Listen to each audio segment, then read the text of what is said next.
이건 불가능합니다.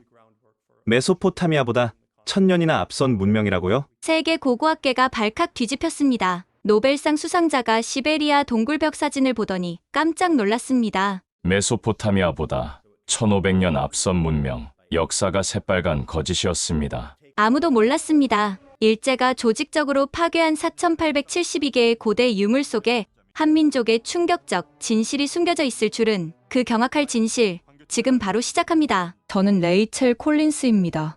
하버드 대학교 고대문명학 교수로 30년간 인류 문명의 기원을 연구해왔죠.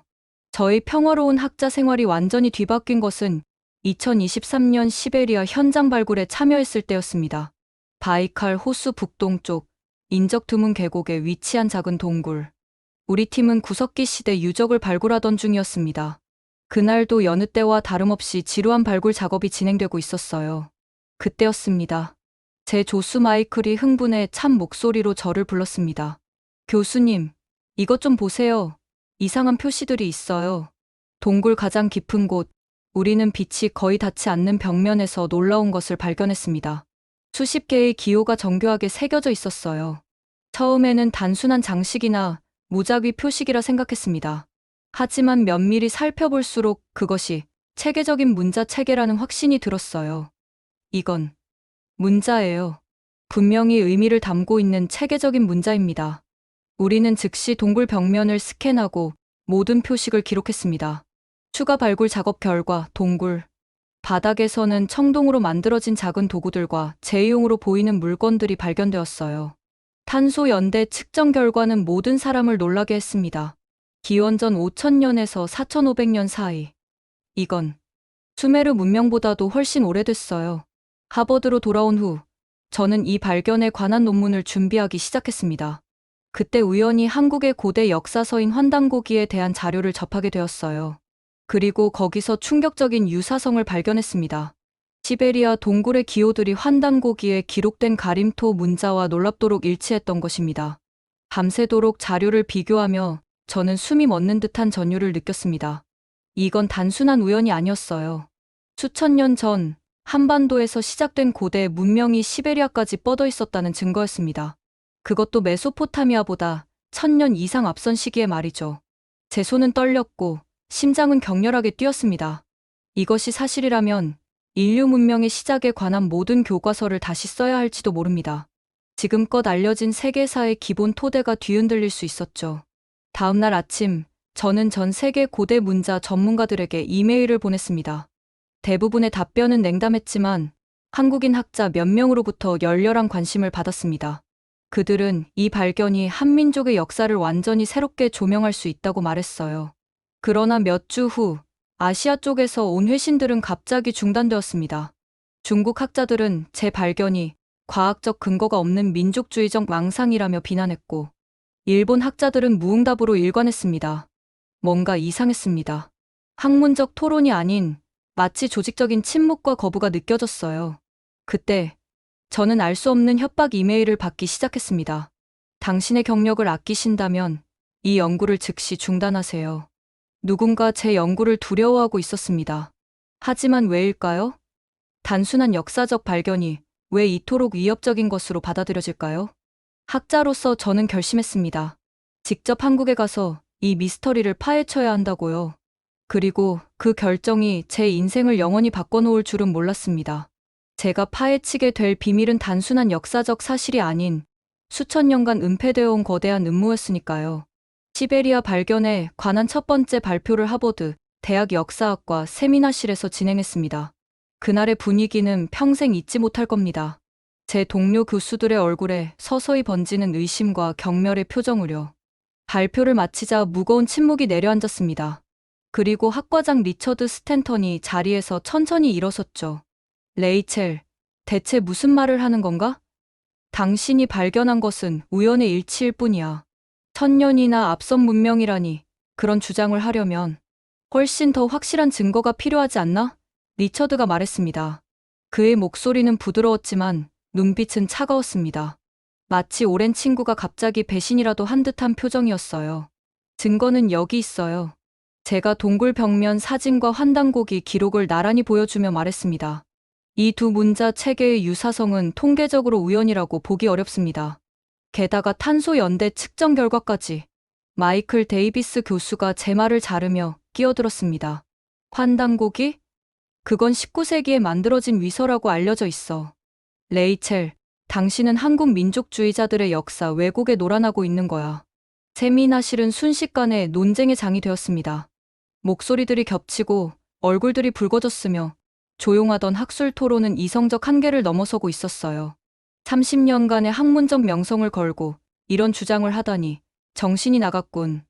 이건 서구 중심적 세계관에 대한 도전이 아니라 기본적인 학문적 엄밀성의 문제야. 아시아 문명이 서구보다 앞섰다는 증거는 지금까지도 발견된 적이 없어. 저는 그들의 비난 속에서도 냉정을 유지하려 노력했습니다. 저는 증거가 이끄는 곳으로 따라갈 뿐입니다. 우리 모두 진실을 추구하는 학자가 아닌가요? 세미나가 끝나고 모두가 떠난 후 언어학과와 컴퓨터 과학을 전공한 에밀리 파커 교수만이 제게 다가왔습니다. 그녀는 조심스럽게 주변을 살핀 후 낮은 목소리로 말했어요. 레이첼, 당신 발견에 관심이 있어요. 내가 보기에도 그 문자 체계는 분명히 뭔가 특별해 보여요. 하지만 조심하세요. 당신이 건드리고 있는 건 단순한 학문적 논쟁이 아닐지도 몰라요. 에밀리가 말했습니다. 그날 밤, 연구실로 돌아와 문을 여는 순간 충격을 받았습니다. 모든 것이 흐트러져 있었어요. 누군가 제 연구실을 뒤진 흔적이 역력했습니다. 시베리아 발굴 자료와 환단고기 복사본들은 모두 사라졌어요. 다행히 원본 데이터는 클라우드에 백업해 두었지만 이 사건은 명백한 경고였습니다. 경비실에 신고했지만 그들은 단순 절도 사건으로 치부했습니다. 누구도 이것이 제 연구와 관련이 있다고 생각하지 않았죠. 다음 날 아침 학과장 스탠턴이 저를 사무실로 불렀습니다. 그는 창가에 서서 등을 돌린 채 말했어요. 레이첼, 우리는 오랜 동료야. 내가 당신의 경력에 도움이 되는 조언을 하나 하지. 이 연구는 지금 당장 중단하는 게 좋겠어. 대학의 평판을 생각해서라도. 리처드가 말했습니다. 리처드, 제가 왜 그래야 하죠? 이건 중요한 발견이에요. 그는 천천히 저를 향해 돌아섰습니다. 그의 표정에는 처음 보는 차가운 무언가가 있었어요. 솔직히 말하지. 하버드는 중국과 일본 재단으로부터 상당한 연구, 기금을 받고 있어. 그들은 당신의 연구에 매우 불편함을 느끼고 있다는 소식이 들어왔어. 이해하겠나? 이건 단순한 역사 논쟁이 아니라 현실적인 문제야. 리처드가 차갑게 말했습니다. 제 가슴이 무거워졌습니다. 진실은 권력과 돈 앞에서 무력했던 것일까요? 하지만 동시에 제 내면에서는 더 강한 불꽃이 타오르기 시작했습니다. 스탠턴의 압력은 오히려 제 결심을 굳히는 계기가 되었어요. 그날 저녁 딸 소피아에게 전화가 왔습니다. 그녀는 뉴욕에서 변호사로 일하고 있었죠. 엄마, 대체 무슨 일이에요? 학교에서 소문이 파다하게 돌고 있대요. 엄마가 미친 음모론에 빠졌다고. 소피아가 물었습니다. 소피아, 엄마는 그저 진실을 찾고 있을 뿐이야. 엄마, 이번엔 무슨 미친 짓을 하시는 거예요? 작년 암 투병 후 겨우 회복했는데 이제 와서 평생 쌓은 명성까지 날려버리시게요? 소피아의 말은 화살처럼 제 가슴을 찔렀습니다. 그녀 말이 틀리지 않았어요. 제가 지금 하는 일은 미친 도박처럼 보일 수 있었죠. 하지만 소피아, 엄마가 평생 내게 가르친 게 뭐였니? 진실은 때로 불편하고 위험할 수 있지만 그것을 외면하는 순간 우리는 인간성의 일부를 잃어버린다고 하지 않았니? 통화를 마친 후 창밖으로 하버드 캠퍼스의 밤 풍경을 바라보았습니다. 30년간 내 집이었던 이곳. 하지만 지금 이 순간 어딘가 낯설게 느껴졌어요. 결심했습니다. 직접 한국에 가서 모든 증거를 찾아내야겠다고요. 제 경력, 평판, 심지어 가족과의 관계까지 걸고서라도. 그때는 몰랐습니다. 이 결정이 저를 어떤 위험에 빠뜨릴지, 또 어떤 놀라운 진실로 이끌어 갈지를요. 2024년 3월 초, 연구실 사물함을 비우는 제 손이 미세하게 떨렸습니다. 30년간의 연구 자료들, 수많은 학생들의 논문들, 그리고 벽에 걸린 명의 증서들. 이 모든 것을 뒤로하고 저는 미지의 여정을 떠나려 했습니다. 정말 가기로 결심한 거야? 문간에 기대서 있던 에밀리가 물었습니다.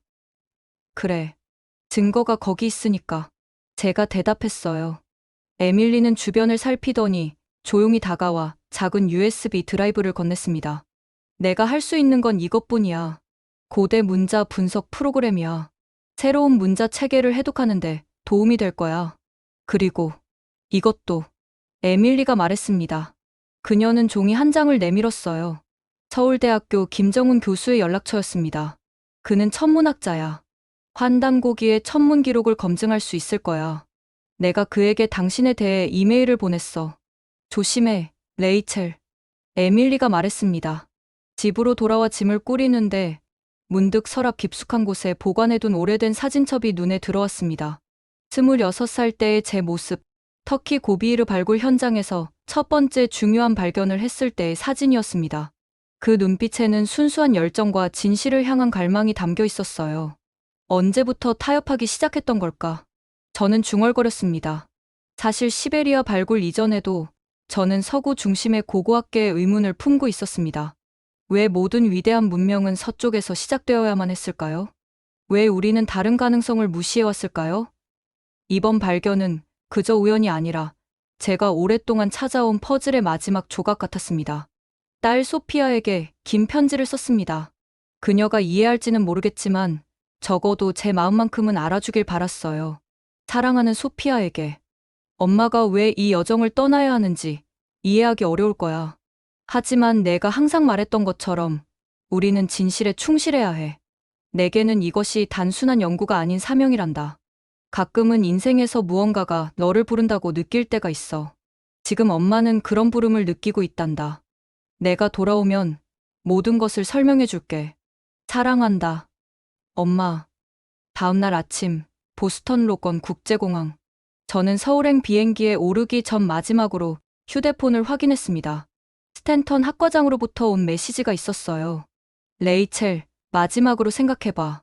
이 연구를 계속한다면 하버드로 돌아올 자리는 없을 거야. 깊은 숨을 내쉬며 메시지를 지웠습니다. 비행기 안에서 창밖으로 펼쳐지는 구름 바다를 바라보며 환단고기와 가림토 문자 자료를 다시 검토했습니다. 환단고기에 따르면 고조선은 기원전 3000년 이전에 이미 번영하는 문명이었고 독자적인 문자 체계인 가림토를 사용했다고 합니다. 특히 흥미로웠던 것은 오성출현이라 불리는 천문 현상의 기록이었어요. 환단고기는 기원전 1734년에 5개의 행성이 특정 별자리에 모였다고 기록하고 있었습니다. 만약 이 천문 기록이 정확하다면 그것은 환단고기가 단순한 신화가 아니라 실제 역사적 사실을 담고 있다는 강력한 증거가 될 수 있었어요. 14시간의 비행. 제 머릿속은 끊임없이 질문으로 가득 찼습니다. 왜 고대 한민족의 역사는 은폐되었을까? 누가? 그리고 왜 이 역사를 감추려 했을까? 그리고 가장 큰 의문, 만약 한민족이 인류 최초의 문자 문명을 이루었다면 그들은 어떻게 메소포타미아나 이집트보다 1000년이나 앞설 수 있었을까? 무신론자인 제가 처음으로 운명 같은 것을 느꼈던 순간이었습니다. 마치 보이지 않는 손이 저를 이끄는 것 같았어요. 역사의 진실을 향해, 감춰진 비밀을 향해. 인천국제공항에 도착했을 때는 이미 늦은 저녁이었습니다. 공항 출구를 나서는 순간 낯선 언어와 문화의 물결이 저를 덮쳤어요. 하지만 이상하게도 두렵지 않았습니다. 오히려 오랫동안 잊고 있던 어떤 장소로 돌아온 듯한 묘한 친밀감이 느껴졌어요. 호텔로 향하는 택시 안에서 창밖으로 서울의 밤 풍경이 펼쳐졌습니다. 현대적인 고층 빌딩들 사이로 전통 사찰의 지붕이 때때로 보였어요. 현대와 전통이 공존하는 이 도시 어딘가에 제가 찾는 답이 있을 것입니다. 호텔방에 도착해 짐을 풀던 중 제 휴대폰이 울렸습니다. 낯선 번호였어요. 콜린스 교수님? 김정훈입니다. 서울대학교 천문학과 교수예요. 내일 아침 10시에 만날 수 있을까요? 당신이 찾고 있는 것에 관해 이야기할 게 있습니다. 전화 너머로 목소리가 들렸습니다. 네, 물론이죠. 어디서 만날까요? 대학보다는 더 조용한 곳이 좋겠습니다. 경복궁 근처 찻집에서 만납시다.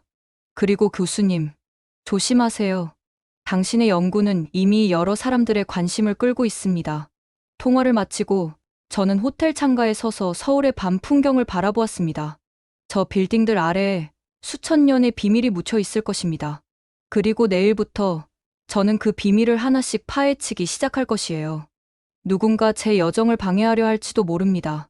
하지만 이미 저는 돌아갈 수 없는 강을 건넜어요. 진실이 어디에 있든 제가 그곳을 찾아낼 것입니다. 설령 그 과정이 위험하더라도 말이죠. 이른 아침, 호텔 창밖으로 서울의 활기찬 모습이 펼쳐졌습니다. 경복궁으로 향하는 택시 안에서 저는 환단고기의 천문 기록을 다시 한번 검토했어요. 기원전 1734년 5개의 행성이 모이는 오성출현 현상. 이 기록이 실제 천문학적 사실과 일치한다면 환단고기의 신빙성은 크게 높아질 것입니다. 경복궁 근처 조용한 전통 찻집에 도착했을 때 김정훈 교수는 이미 자리에 앉아 있었습니다.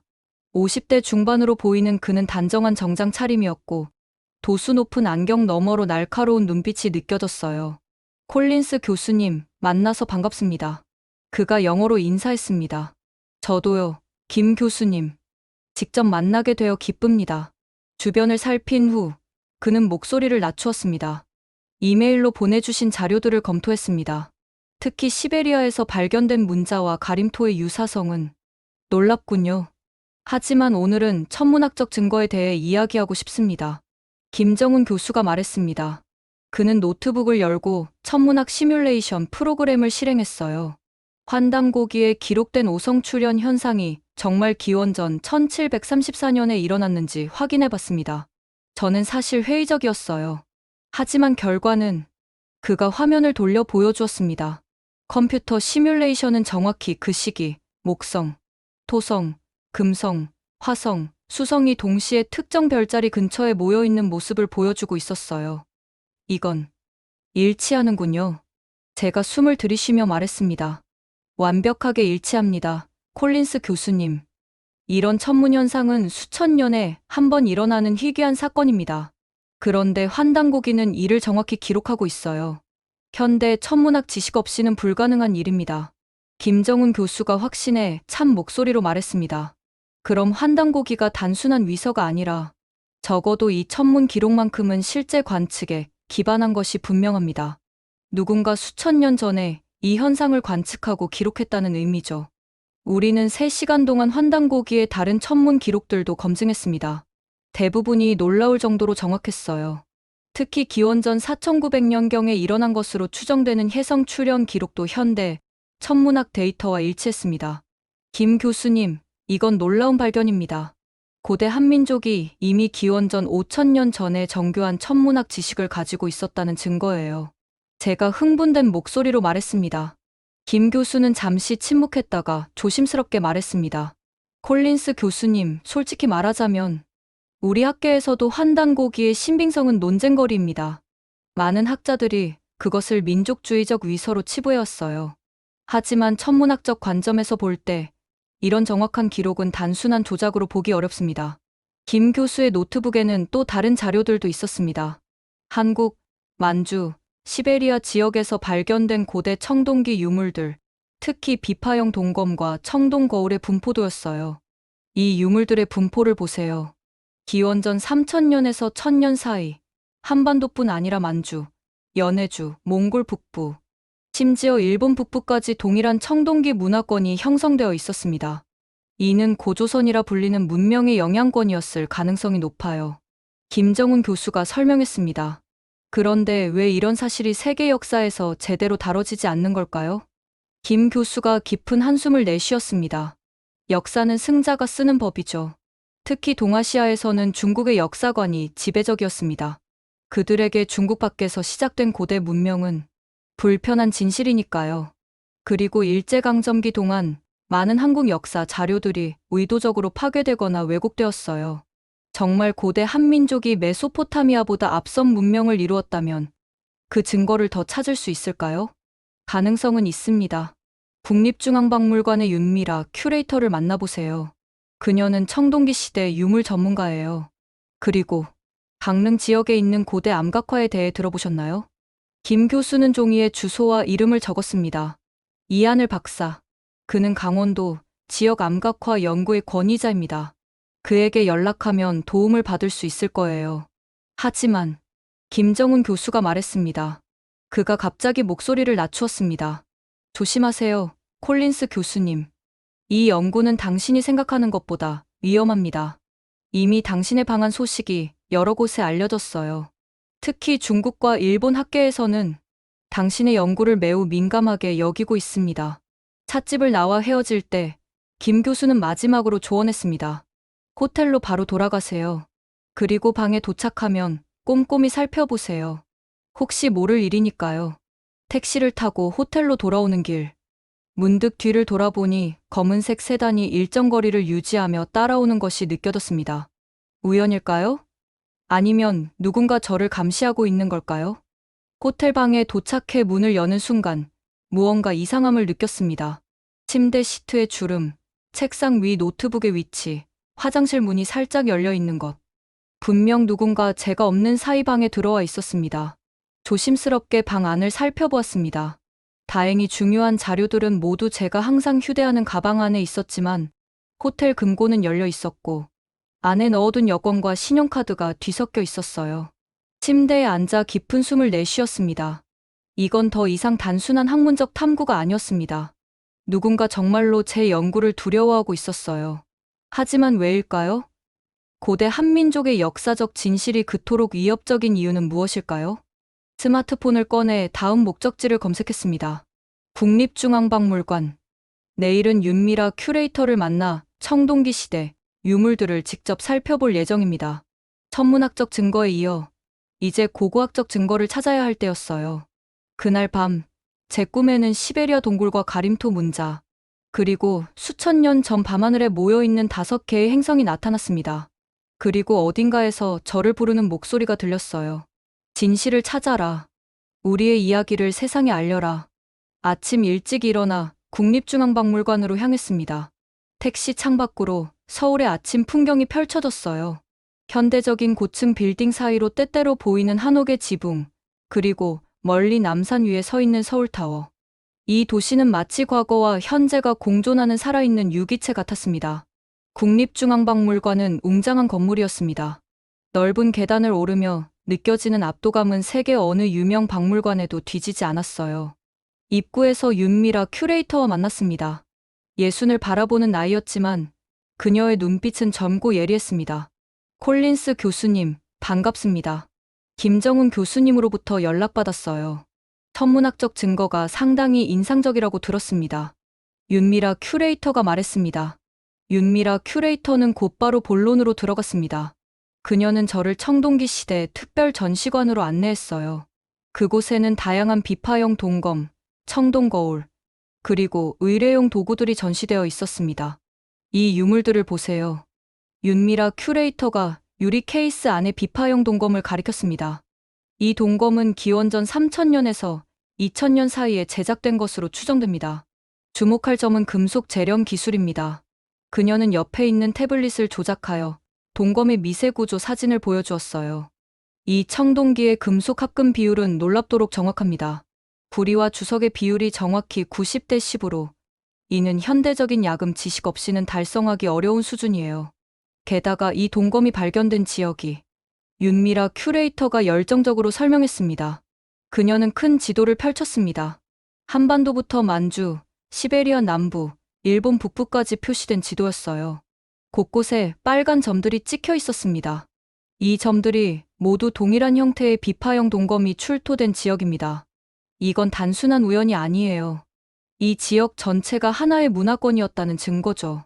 이 문화권이 바로 고조선일 가능성이 있을까요? 제가 물었습니다. 윤미라 큐레이터가 고개를 끄덕였습니다. 환단고기에 따르면 고조선은 만주에서 한반도, 바이칼 호수 동쪽까지 영향력을 미쳤다고 해요. 오랫동안 이런 주장은 과장된 것으로 여겨졌지만 고고학적 증거는 그 가능성을 배제할 수 없게 만듭니다. 그녀는 절대 연대 측정 결과를 보여주었습니다. 더 놀라운 사실은 이 동검들의 연대입니다. 가장 오래된 것은 기원전 3000년경으로 추정됩니다. 이는 메소포타미아의 청동기 기술보다 약 1000년 이상 앞선 것이에요. 정말요? 그렇다면 왜 이런 사실이 세계 역사에서 제대로 다뤄지지 않는 걸까요? 제가 놀라움을 감추지 못하며 물었습니다. 윤미라 큐레이터의 표정이 어두워졌습니다. 여러 이유가 있습니다. 먼저 냉전 시대 이데올로기의 영향이에요. 소련과 중국은 자국 역사의 우월성을 강조하기 위해 이 지역의 고고학 증거를 자신들의 관점에서 해석했죠. 또한 일제강점기 동안 한국의 고대사 자료가 체계적으로 파괴되었어요. 그녀는 저를 비공개 보관실로 안내했습니다. 그곳에는 일반에 공개되지 않은 유물들이 보관되어 있었어요. 특히 눈에 띈 것은 작은 청동판이었습니다. 이것을 보세요. 윤미라 큐레이터가 청동판을 조심스럽게 들어보였습니다. 이것은 기원전 2500년경의 유물로 추정됩니다. 표면에 새겨진 기호들을 보세요. 제 심장이 빠르게 뛰기 시작했습니다. 청동판에 새겨진 기호들은 시베리아 동굴에서 발견한 문자와 놀랍도록 유사했어요. 이건 가림토 문자인가요? 제가 떨리는 목소리로 물었습니다. 우리는 그것을 확신할 수 없습니다. 하지만 환단고기의 기록과 비교해보면 상당히 일치하는 부분이 있어요. 문제는 이런 유물이 너무 희귀하다는 점입니다. 대부분이 일제시대에 사라졌거나. 그녀는 말을 멈추고 주변을 살폈습니다. 저기 오른쪽 출구로 나가시죠. 카페에서 계속 이야기하는 게 좋겠어요.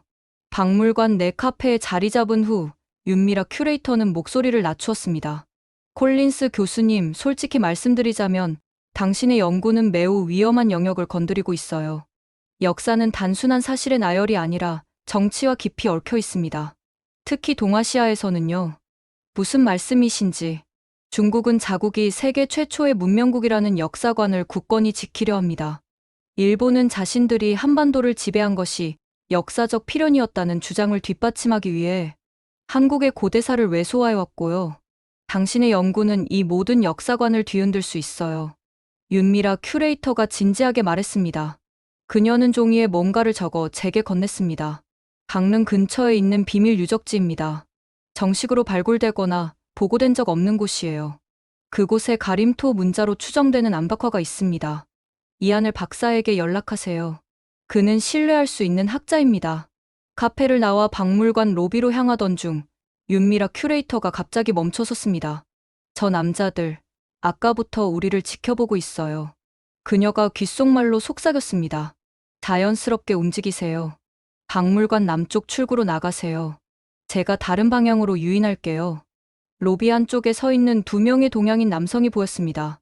그들은 관광객처럼 보이려 했지만 그들의 날카로운 시선은 경계심을 드러내고 있었어요. 누구죠? 제가 물었습니다. 확실치 않아요. 중국이나 일본에서 온 것 같은데. 어쨌든 당신을 위해 온 건 아닐 겁니다.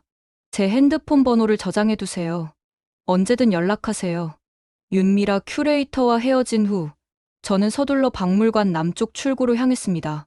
바깥은 이미 늦은 오후 관광객들로 붐비고 있었어요. 군중 속으로 섞여 들어가며 뒤를 돌아보니 그 2 남자가 저를 찾아 주변을 살피고 있었습니다. 택시를 잡아타고 호텔 이름을 말하려다 갑자기 마음을 바꿨습니다. 종로 쪽으로 가주세요. 택시가 출발하자마자 검은색 세단이 뒤따라오는 것이 보였습니다. 어제 본 그 차와 같아 보였어요. 누군가 저를 미행하고 있는 것이 분명했습니다. 기사님, 뒷차가 우리를 따라오는 것 같아요. 종로에서 내리지 말고 계속 돌아다닐 수 있을까요? 제가 불안한 목소리로 물었습니다. 택시 기사는 백미러로 저를 잠시 바라본 후 고개를 끄덕였습니다. 어디로 가실래요? 강릉이요. 지금 바로 가야 합니다. 택시 기사의 눈이 커졌습니다. 강릉이요? 그건 3시간이 넘게 걸리는데. 얼마가 나와도 괜찮습니다. 지금 당장 출발할 수 있나요? 그는 다시 백미러로 뒤따라오는 차를 확인한 후 결심한 듯 말했습니다. 알겠습니다. 안전벨트 매세요. 저 차를 따돌려 볼게요. 우리는 서울의 복잡한 거리를 빠른 속도로 누볐습니다. 기사의 노련한 운전 솜씨 덕분에 얼마 지나지 않아 검은 세단을 따돌릴 수 있었어요. 그리고 마침내 서울을 벗어나 강릉으로 향하는 고속도로에 올랐습니다. 차 안에서 저는 윤미라 큐레이터가 준 정보를 다시 살펴보았습니다. 강릉 북쪽 산악지대에 있는 비밀 유적지.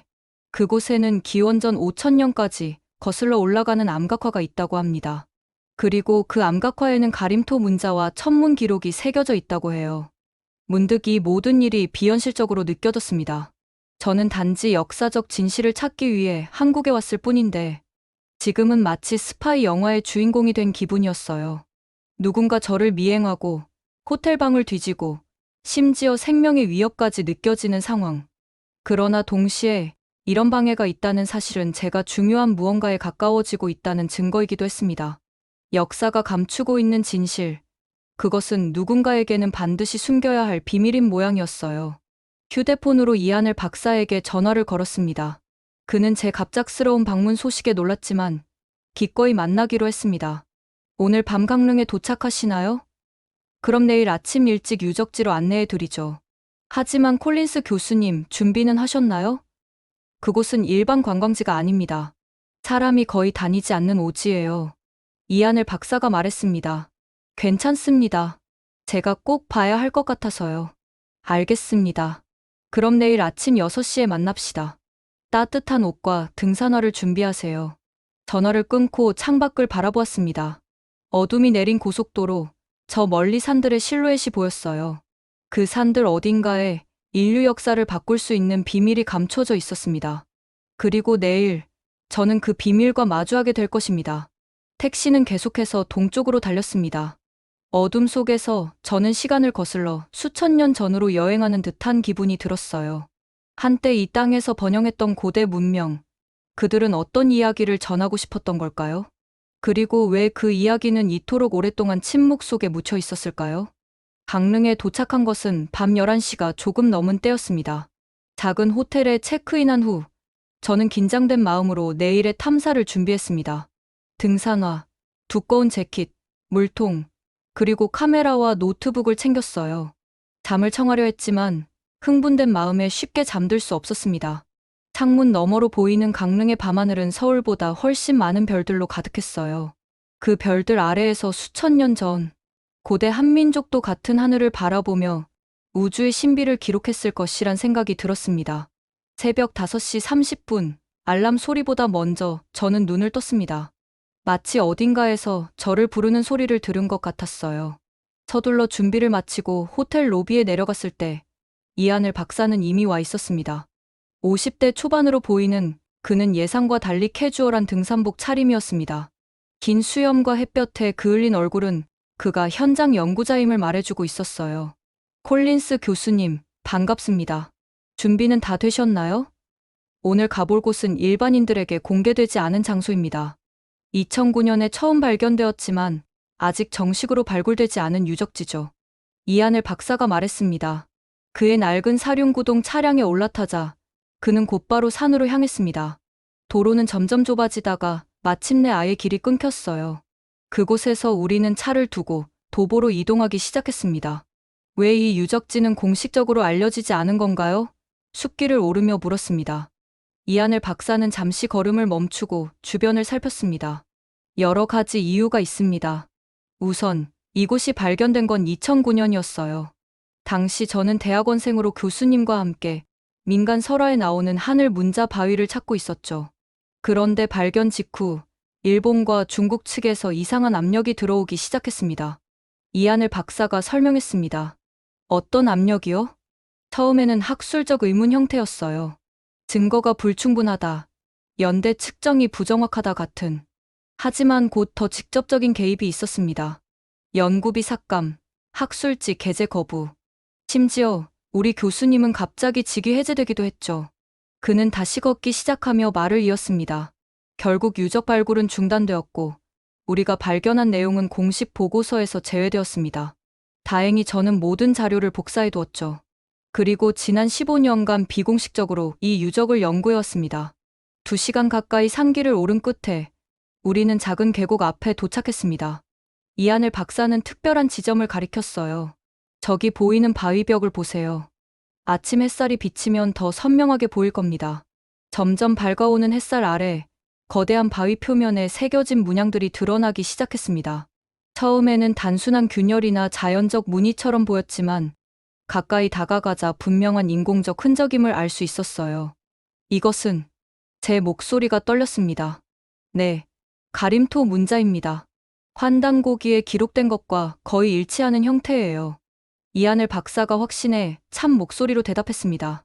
바위 표면에는 수십 개의 기호들이 새겨져 있었습니다.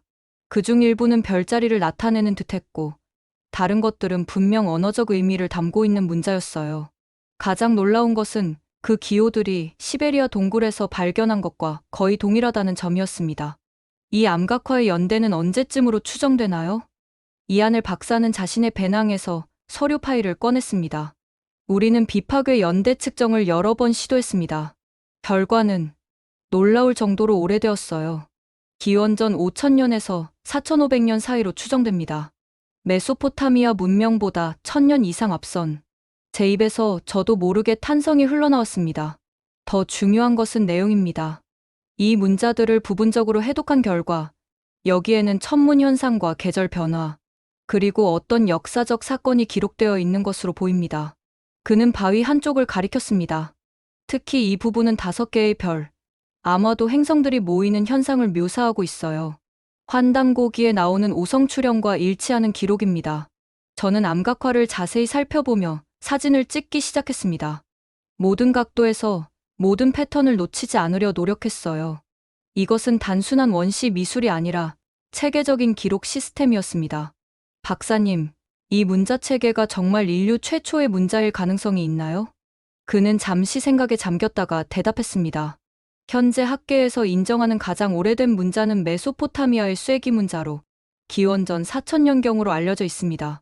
하지만 이 암각화는 그보다 최소 500년에서 1000년 정도 앞섭니다. 게다가 이미 상당히 체계화된 형태를 갖추고 있어요. 우리는 암각화 주변에서 다른 유물의 흔적도 발견했습니다.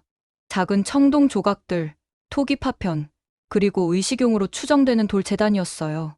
이곳은 고대 의뢰 장소였던 것 같습니다. 아마도 천문 관측과 관련된 제의를 행했던 곳일 거예요. 흥미로운 점은 이런 유사한 유적이 만주와 시베리아 남부에서도 발견된다는 사실입니다. 점심을 간단히 해결한 후 우리는 바위 주변을 더 철저히 조사했습니다. 제가 바위의 한 부분을 살피고 있을 때 이하늘 박사가 갑자기 저를 불렀어요. 콜린스 교수님, 이것 좀 보세요. 그가 가리킨 곳에는 작은 틈새가 있었습니다. 그 안에서 그는 금속 물체를 조심스럽게 꺼내고 있었어요. 이건 청동판이군요. 표면에 뭔가 새겨져 있어요. 우리는 함께 청동판을 살펴보았습니다. 약 15cm 너비의 작은 판이었지만 그 위에는 정교한 문자들이 가득했어요. 가림토 문자로 보이는 기호들과 함께 별자리로 추정되는 그림이 새겨져 있었습니다. 이것은 대단한 발견입니다. 이하늘 박사의 목소리가 흥분으로 떨렸습니다. 이런 형태의 유물은 극히 드물어요. 게다가 보존 상태도 놀랍습니다. 우리는 청동판을 조심스럽게 포장하여 보관했습니다. 그것은 고대 한민족의 문명, 수준을 보여주는 결정적 증거가 될 수 있었어요. 하산하기 시작할 무렵, 갑자기 멀리서 엔진 소리가 들렸습니다. 이하늘 박사가 경계하는 표정으로 귀를 기울였어요. 이상하네요. 이 오지에 차량이 오다니. 우리는 서둘러 장비를 정리하고 다른 길로 내려가기 시작했습니다. 뒤로는 훨씬 험했지만 이하늘 박사는 누군가와 마주치는 것을 피하고 싶어하는 눈치였어요. 박사님, 무슨 일이 있는 건가요? 직감이 좋지 않습니다. 이 유적지는 극소수의 사람들만 알고 있어요. 누군가 우리를 따라왔다면 그건 우연이 아닐 겁니다. 우리는 거의 뛰다시피 산을 내려왔습니다. 마침내 주차해둔 차량에 도착했을 때 이하늘 박사는 빠르게 시동을 걸었습니다. 우선 안전한 곳으로 가야 합니다. 제 연구실로 가죠. 거기서 청동판을 자세히 분석할 수 있을 거예요. 차가 산길을 빠져나갈 무렵 100미러로 검은색 차량이 우리를 따라오는 것이 보였습니다. 서울에서 본 것과 같은 차였어요. 박사님, 저 차가 우리를 따라오고 있어요. 이하늘 박사는 속도를 높였습니다. 구불구불한 산길을 빠른 속도로 내려가는 것은 위험했지만 그는 놀라울 정도로 능숙하게 차를 조종했어요. 이런 상황은 처음이 아닙니다. 콜린스 교수님. 15년간 이 연구를 해오면서 저는 여러 번 이상한 사람들과 마주쳤어요. 특히 일본과 중국에서 온 연구자들이 저를 감시하곤 했죠. 왜 그들이 이토록 한민족의 고대사에 관심을 갖는 걸까요? 역사는 현재의 정치와 밀접하게 연결되어 있기 때문입니다. 고대 한민족이 동아시아 최초의 문명을 이뤘다는 사실이 밝혀진다면 중국의 중화 사상은 근본적인 도전을 받게 돼요. 일본에게는 더 심각한 문제죠. 그들이 식민 지배를 정당화하기 위해 만든 역사관이 완전히 무너지니까요. 고개 운전을 통해 우리는 마침내 추격자를 따돌리고 강릉 시내로 들어왔습니다. 이하늘 박사의 연구실은 강릉대학교 내에 있었어요. 그곳에 도착한 후 우리는 청동판을 정밀 스캔하고 분석하기 시작했습니다. 이 청동판의 합금 성분을 분석해보면 구리 87%, 주석 10%, 그리고 소량의 아연과 납이 포함되어 있어요. 이런 정확한 배합은 상당히 발달된 야금 기술을 필요로 합니다. 저는 청동판에 새겨진 문자들을 에밀리가 준 고대 문자 분석 프로그램에 입력했습니다. 놀랍게도 프로그램은 몇몇 패턴을 인식했어요. 이 문자들 중 일부는 수메르 문자와 유사한 구조를 가지고 있습니다. 하지만 더 단순화되고 체계화된 형태예요. 마치 수메르 문자의 원형 같습니다. 이하늘 박사가 흥분된 표정으로 말했습니다. 그 가능성이 있습니다. 환단고기에 따르면 고대 한민족의 일부가 서쪽으로 이동했다는 기록이 있어요. 그들이 메소포타미아 지역에 정착하여 문명을 이뤘을 가능성도 있죠. 밤이 깊어가도록 우리는 발견한 증거들을 분석했습니다. 청동판의 연대 측정 결과 기원전 4800년경의 유물로 추정된다는 결론이 나왔어요. 이는 현재 알려진 가장 오래된 문자, 기록보다 수백 년 앞선 것이었습니다. 콜린스 교수님, 이제 어떻게 하실 계획인가요? 이하늘 박사가 물었습니다. 이 증거들을 세계에 알려야 합니다. 학술 논문을 준비하고 국제 고고학계에 발표할 계획이에요. 역사는 진실에 기반해야 하니까요. 그가 깊은 한숨을 내쉬었습니다. 쉽지 않을 겁니다. 강력한 저항에 부딪힐 거예요. 하지만 당신 같은 서구 학자가 이런 주장을 한다면 어쩌면 사람들이 귀 기울일지도 모르겠네요. 그날 밤 강릉의 작은 호텔방으로 돌아온 저는 발견한 모든 자료를 정리하기 시작했습니다. 시베리아 문자, 고조선의 천문 기록, 비파형 동검의 분포, 그리고 오늘 발견한 가림토 문자와 청동판까지. 이 모든 증거가 가리키는 결론은 하나였습니다. 인류 문명의 역사는 다시 써져야 한다는 것. 고대 한민족은 메소포타미아보다 1000년 이상 앞서 문자 문명을 이루었고 그 영향은 동아시아 전역을 넘어 서쪽으로까지 퍼져나갔을 가능성이 있었어요. 제 휴대폰이 울렸습니다. 디스플레이에는 발신자 표시 제한이라고 떠 있었어요. 여보세요? 콜린스 교수님? 낯선 남성의 목소리였습니다. 더 이상 파고들지 마세요. 당신은 위험한 게임을 하고 있습니다. 전화가 끊겼습니다. 제 손이 떨렸어요. 하지만 이제 돌아갈 수는 없었습니다. 진실은 밝혀져야만 했으니까요. 그날 밤 거의 잠을 이루지 못했습니다. 위협 전화와 미행, 그리고 호텔방 침입 사건까지. 이건 단순한 학문적 논쟁을 넘어선 뭔가가 있었습니다. 아침 일찍 이하늘 박사에게 연락해 상황을 설명했어요. 예상했던 일입니다. 그가 전화로 말했습니다. 교수님, 서울로 돌아가시는 게 좋겠어요. 제가 아는 사람을 소개해 드릴게요. 국립중앙도서관의 구지연 박사입니다. 그녀는 일제시대 비밀 문서를 연구하는 전문가예요. 일제시대 문서가 우리 연구와 무슨 관련이 있나요? 이하늘 박사가 잠시 침묵했다가 낮은 목소리로 대답했습니다. 환단고기와 고조선 관련 자료들이 체계적으로 파괴된 건 바로 일제강점기 때였어요. 그들이 왜 그랬는지 구 박사의 연구가 그 답을 줄 수 있을 겁니다. 2시간 후 저는 서울행 기차에 몸을 실었습니다. 창밖으로 펼쳐지는 한국의 산과 들을 바라보며 이 아름다운 땅에 숨겨진 비밀에 대해 생각했어요. 그 옛날 이곳에서 번영했던 고조선 문명의 흔적이 지금도 남아있을까요? 서울에 도착하자마자 국립중앙도서관으로 향했습니다. 구지연 박사는 60대 중반으로 보이는 단정한 차림의 여성이었어요. 그녀의 사무실은 도서관 지하 깊숙한 곳에 위치해 있었습니다. 콜린스 교수님, 이하늘 박사에게 연락받았어요. 환단고기와 가림토 문자를 연구하고 계시다고요. 그녀가 인사를 건넸습니다. 네, 특히 왜 이 중요한 역사적 자료들이 세계 역사에서 제대로 다뤄지지 않는지 궁금합니다. 구지연 박사는 주변을 살핀 후 문을 꼼꼼히 닫았습니다. 그 이유를 이해하려면 먼저 일제강점기 동안 벌어진 조직적인 역사 왜곡에 대해 알아야 해요. 따라와 보세요. 그녀는 저를 도서관 가장 깊숙한 곳, 일반인의 출입이 통제된 특별 보관실로 안내했습니다. 그곳에는 오래된 문서들이 보관되어 있었어요. 이건 조선 총독부의 비밀 문서들입니다. 해방 후에도 대부분 일본으로 반출되었지만 일부는 한국에 남았어요. 특히 주목할 것은 조선사 편수회 관련 자료들입니다.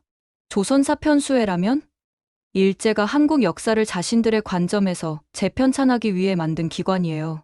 겉으로는 한국 역사를 연구한다고 했지만 실제로는 고조선과 같은 고대사를 체계적으로 왜곡하고 축소하는 작업을 했죠. 구지연 박사는 낡은 서류처를 조심스럽게 펼쳤습니다. 일본어로 작성된 문서였지만 다행히 그녀가 번역해 주었어요. 이 문서는 1919년 작성된 조선 역사 재편찬 5개년 계획입니다. 여기 보세요. 그녀가 가리킨 부분에는 충격적인 내용이 적혀 있었습니다. 조선인의 민족 의식을 약화시키기 위해서는 그들의 역사적 자부심을 제거해야 한다. 특히 단군 조선과 고조선에 관한 기록들은 신화화하여 실제하지 않았던 것으로 처리할 것. 관련 서적과 유물은 최대한 수거하여 폐기 또는 일본으로 반출할 것. 제 가슴이 무거워졌습니다. 이건 역사 말살이군요. 맞습니다. 그들은 단순히 한국을 점령한 것이 아니라 한민족의 정체성 자체를 파괴하려 했어요. 특히 고조선이 중국보다 앞선 문명을 가졌다는 증거들은 철저히 은폐되었죠. 그녀는 또 다른 서류를 꺼냈습니다. 이것은 1937년의 비밀 보고서였어요. 조선 내 고문서 및 유물수거 작업은 98% 완료되었다. 특히 환단고기와 같은 위험 문서들은 대부분 소각되었으며 일부는 연구 목적으로 도쿄 제국대학으로 반출되었다. 구지연 박사는 한숨을 내쉬었습니다. 일제는 왜 이토록 한국의 고대사를 두려워했을까요? 제가 물었습니다. 그들의 식민 지배를 정당화하기 위해서였어요. 일본의 식민 논리는 한국은 역사적으로 열등하고 자생적 문명이 없었으므로 선진 일본의 지배를 받아야 한다는 것이었습니다. 만약 한국이 동아시아 최초의 문명국이었다는 사실이 밝혀진다면 그들의 논리는 완전히 무너지는 거죠. 저는 깊은 충격에 잠겼습니다. 단순한 학문적 논쟁이 아니라 조직적인 역사 왜곡과 은폐가 있었던 것입니다. 이런 문서들이 더 있나요? 네, 수십 건이 더 있습니다. 하지만 더 충격적인 증거가 있어요. 제가 최근에 발견한 증언록입니다. 구지연 박사는 오래된 녹음 테이프를 꺼냈습니다. 이건 1980년대에 한국 정부가 비밀리에 수집한 일제 강제징용 생존자들의 증언이에요. 특히 이 녹음은 도쿄 제국대학 도서관에서 일했던 김영수 씨의 증언입니다. 그녀가 녹음을 틀었습니다. 노인의 떨리는 목소리가 흘러나왔어요. 우리는 책을 태우는 일도 했습니다. 특히 단군과 고조선에 관한 책들이었어요. 일본 교수들은 그것들을 위험한 문서라고 불렀습니다. 하지만 몇몇 귀중한 문서들은 태우지 않고 특별 보관소로 옮겼어요. 제가 본 것 중에는 청동판에 새겨진 가림토 문자 같은 것도 있었습니다. 일본 학자들은 그것을 동익의 문자라 부르며 비밀리에 연구했어요. 제 심장이 빠르게 뛰기 시작했습니다. 그 문서들이 지금도 도쿄 대학에 있을까요? 가능성이 높습니다. 일본은 식민지에서 가져간 문화재를 반환하는데 매우 소극적이니까요. 특히 이런 민감한 자료는 더욱 그럴 거예요. 이어서 구지연 박사는 한국 독립운동가들의 비밀 편지들을 보여주었습니다. 그중 일부는 환단고기의 원본을 지키기 위한 노력에 관한 내용이었어요. 독립운동가 이유립은 만주에서 고대 문서들을 발견했다는 기록이 있습니다. 그는 그것을 바탕으로 훗날 환단고기를 복원했다고 해요. 많은 사람들이 그의 저서를 민족주의적 위서라고 폄하하지만 이 편지들을 보면 그가 실제 고문서를 발견했을 가능성이 높습니다. 한 편지에는 이런 내용이 있었습니다. 오늘 유립이 고대 문서를 발견했다. 그는 밤새 그것을 필사했다. 그의 눈에서 눈물이 흘렀다. 우리 민족의 진짜 역사를 찾았다고 그는 말했다. 구지연 박사가 말을 이었습니다. 더 충격적인 사실은 해방 이후에도 이 역사 왜곡이 계속되었다는 점입니다. 많은 한국 역사학자들이 일본에서 교육받았고 무의식적으로 식민사관을 내면화했어요. 게다가 냉전 시대에는 이데올로기적 이유로 민족주의적 역사관이 억압되기도 했죠. 저는 머리가 무거워지는 느낌이었습니다. 역사는 단순한 과거의 기록이 아니라 현재의 권력 관계와 깊이 얽혀 있는 것이었어요. 구 박사님, 혹시 환단고기의 원본이나 그와 관련된 더 많은 자료가 어디에 있을지 아시나요? 그녀는 잠시 생각하더니 대답했습니다. 확실한 것은 도쿄 대학 도서관의 특별 보관소에 일부 있을 거라는 점입니다. 하지만 접근이 매우 어려울 거예요. 또한 중국 측에도 관련 자료가 있을 수 있습니다. 특히 만주 지역 발굴 과정에서 발견된 유물들 중에는 고조선 관련 증거가 많았을 테니까요.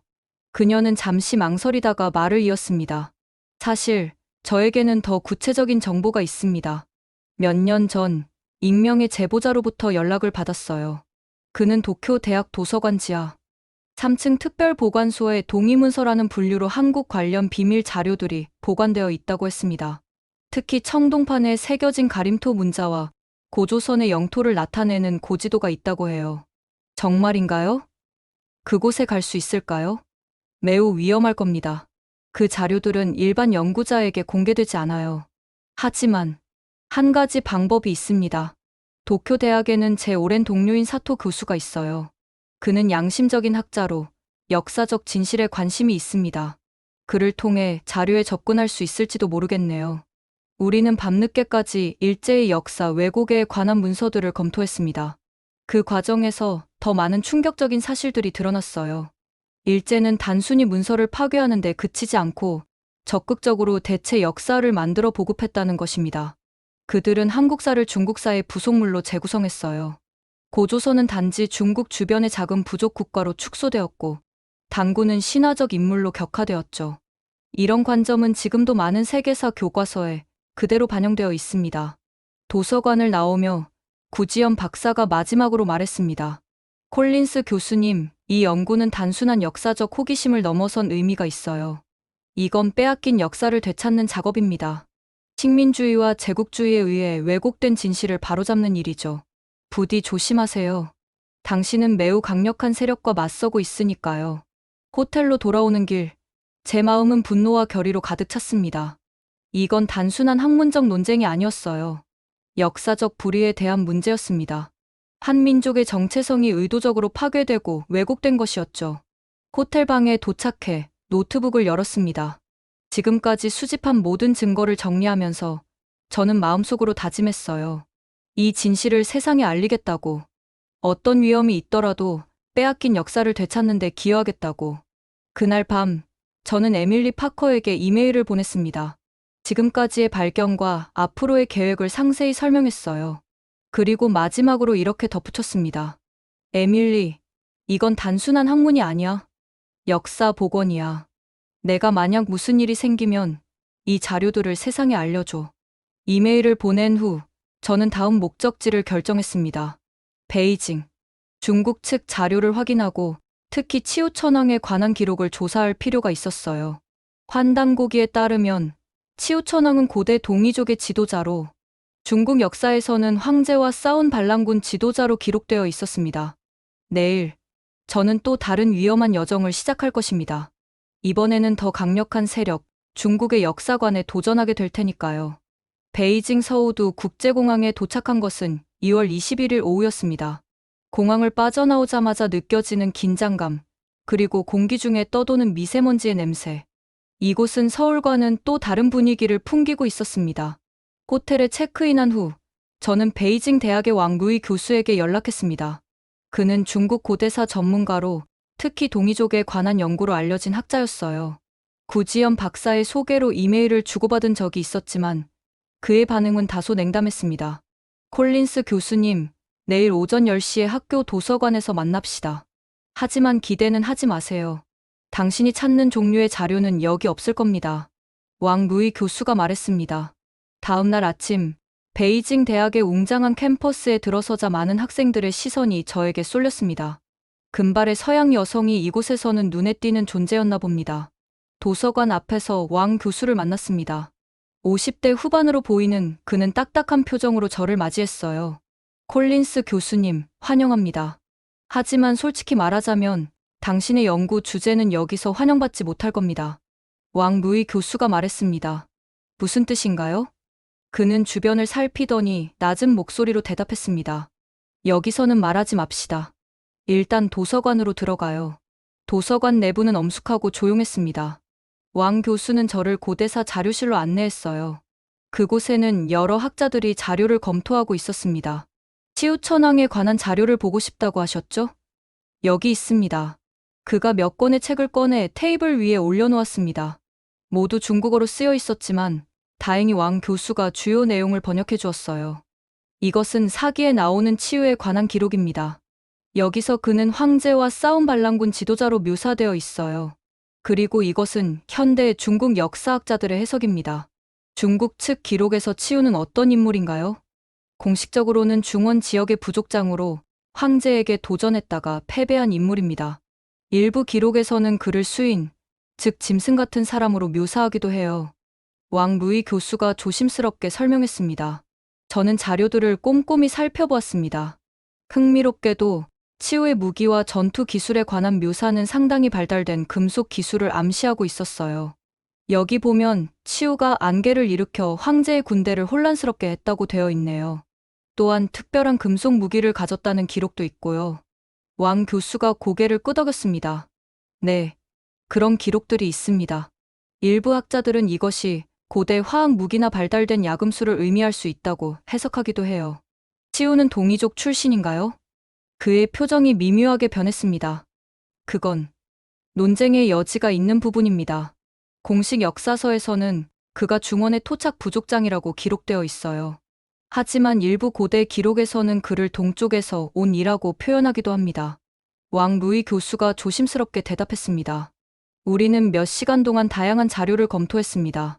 점심시간이 되자 왕 교수가 제안했어요. 근처에 조용한 식당이 있습니다. 거기서 식사를 하며 더 이야기합시다. 식당은 대학 캠퍼스에서 꽤 떨어진 곳에 있었습니다. 조용한 개인실로 안내된 후 왕 교수의 태도가 갑자기 변했어요. 이제 솔직하게 이야기할 수 있겠군요. 콜린스 교수님, 당신의 연구는 매우 위험한 영역을 건드리고 있습니다. 특히 중국에서는요. 무슨 말씀이신지. 중국 정부는 한민족이 중화 문명보다 앞섰다는 증거가 나오는 것을 두려워합니다. 중화 사상의 핵심은 중국이 동아시아 문명의 시원이라는 믿음이니까요. 그런데 고조선이 메소포타미아보다도 앞선 문명이었다면 이건 중국의 역사관 전체를 뒤흔드는 일이에요. 왕 루이 교수가 목소리를 낮추어 말했습니다. 저는 깊은 숨을 내쉬었습니다. 그럼 진실은 어떤가요? 치우천왕은 정말 동이족 출신인가요? 그가 주변을 살핀 후 낮은 목소리로 대답했습니다. 제 개인적인 연구에 따르면 그렇습니다. 치우는 분명히 동이족 출신입니다. 고대 금성문에는 그가 동방의 천왕으로 묘사되어 있어요. 그리고 그의 금속 기술은 당시 중원보다 훨씬 앞서 있었습니다. 그런 증거들이 있다면 왜 공식 역사에서는 인정하지 않는 건가요? 역사는 항상 정치적입니다. 콜린스 교수님. 특히 중국에서는요. 중화 사상을 지탱하기 위해선 중국이 항상 문명의 중심이어야 합니다. 만약 한민족이나 동이족이 먼저 발달된 문명을 이뤘다는 사실이 인정된다면 그의 말이 끊겼습니다. 식당 문이 열리고 2명의 남성이 들어왔어요. 그들은 일반 손님처럼 보이려 했지만 왕 교수의 표정이 순식간에 굳어졌습니다. 여기까지입니다. 더 이상의 대화는 불가능할 것 같군요. 그는 갑자기 공식적인 어조로 돌아왔습니다. 네, 콜린스 교수님. 중국 역사는 5,000년의 영광스러운 전통을 가지고 있습니다. 우리는 항상 동아시아 문명의 중심이었죠. 저는 그의 갑작스러운 태도 변화에 당황했지만 곧 상황을 이해했습니다. 우리는 감시받고 있었어요. 식사를 마친 후 왕 교수는 저를 대학으로 다시 데려갔습니다. 그는 공식적으로는 고대 문헌실을 더 보여주는 척했지만 아무도 듣지 못하는 순간에 저에게 쪽지를 건넸어요. 오늘 밤 8시 천안문 광장 북쪽 카페. 혼자 오세요. 하루 종일 대학 도서관에서 자료를 검토한 후 저는 호텔로 돌아와 잠시 휴식을 취했습니다. 그리고 저녁 7시 30분 천안문 광장으로 향했어요. 광장은 관광객들로 붐비고 있었습니다. 북쪽 카페에 도착했을 때 왕 교수는 이미 구석 자리에 앉아 있었어요. 그는 평범한 관광객처럼 모자와 선글라스를 쓰고 있었습니다. 앉으세요, 콜린스 교수님. 시간이 많지 않습니다. 왕 루이 교수가 말했습니다. 그는 서류 봉투를 테이블 아래로 건넸습니다. 이건 제가 비밀리에 연구해온 자료들입니다. 만주 지역에서 발굴된 청동기 시대 유물들에 관한 보고서, 그리고 몇몇 중국 측 비밀 문서의 사본이에요. 정말 감사합니다. 하지만 왜 이런 위험을 감수하시는 거죠? 그가 쓴웃음을 지었습니다. 저는 역사학자입니다. 진실을 찾는 것이 우리의 책무죠. 게다가 제 할머니는 조선족이셨어요. 저에게는 개인적인 이유도 있습니다. 그는 목소리를 더 낮추었습니다. 이 자료들을 보면 알겠지만 만주 지역에서 발견된 청동기 유물들 중 상당수가 한반도 출토품과 동일한 특성을 가지고 있어요. 특히 비파형 동검의 분포는 고조선의 영향권이 상당히 광범위했음을 보여줍니다. 치우천왕에 관한 자료도 있나요? 네. 가장 중요한 부분입니다. 산동성에서 발견된 고대 금성문에는 치우가 천하를 다스리는 동방의 왕으로 묘사되어 있어요. 또한 그의 무기 제작 기술은 하늘에서 온 지식이라고 표현되어 있죠. 우리의 대화는 오래 지속되지 못했습니다. 갑자기 왕 교수가 긴장된 표정으로 주변을 살폈어요. 우리를 지켜보고 있습니다. 이제 헤어져야 해요. 호텔로 곧바로 돌아가세요. 그리고 조심하십시오. 내일 아침 첫 비행기로 중국을 떠나는 게 좋을 겁니다. 그가 자리를 떠난 후 저는 봉투를 가방에 넣고 호텔로 돌아왔습니다. 방에 들어서자마자 봉투를 열어 자료들을 검토하기 시작했어요. 자료 중에는 놀라운 것들이 많았습니다. 특히 눈에 띈 것은 산동성 발굴 보고서였어요. 그곳에서 발견된 청동 의뢰용 그릇에는 가림토 문자와 유사한 기호들이 새겨져 있었습니다. 연대 측정 결과 기원전 3000년경의 유물로 추정된다고 해요. 또한 치우천왕의 금속 기술에 관한 고대 기록도 있었습니다. 그는 구리와 주석을 정확한 비율로 섞어 강력한 무기를 만들었다고 합니다. 이는 상당히 발달된 야금 기술을 의미했어요. 자료를 검토하던 중 갑자기 전화벨 소리가 울렸습니다. 내선 전화였어요. 콜린스님, 로비에 손님이 오셨습니다. 중국 문화부에서 나왔다고 하네요. 시계를 보니 밤 11시. 이런 시간에 공무원이 방문한다는 것은 정상적인 상황이 아니었습니다. 지금 내려갈 수 없다고 전해주세요. 내일 아침에 만나겠다고 하세요. 손님들이 꼭 지금 뵙고 싶다고 하십니다. 중요한 일이라고요. 저는 빠르게 생각했습니다. 이건 분명 위험한 상황이었어요. 왕 교수가 건넨 자료를 어떻게든 지켜야 했습니다. 10분만 기다려달라고 해주세요. 준비하고 내려가겠습니다. 전화를 끊자마자 저는 서둘러 자료를 정리했습니다. 노트북에 중요한 내용을 사진으로 저장하고 원본은 봉투에 다시 넣었어요. 그리고 호텔 방의 환기구 뒤에 봉투를 숨겼습니다. 로비로 내려가는 엘리베이터 안에서 저는 최대한 침착함을 유지하려 노력했습니다. 로비에 도착하자 검은 정장 차림의 세 남성이 저를 기다리고 있었어요. 콜린스 교수님, 저는 중국 문화부 장위안입니다. 당신과 긴급히 대화를 나눌 필요가 있어 이렇게 찾아왔습니다. 그 중 한 남성이 말했습니다. 그들은 저를 호텔 비즈니스 센터로 안내했습니다.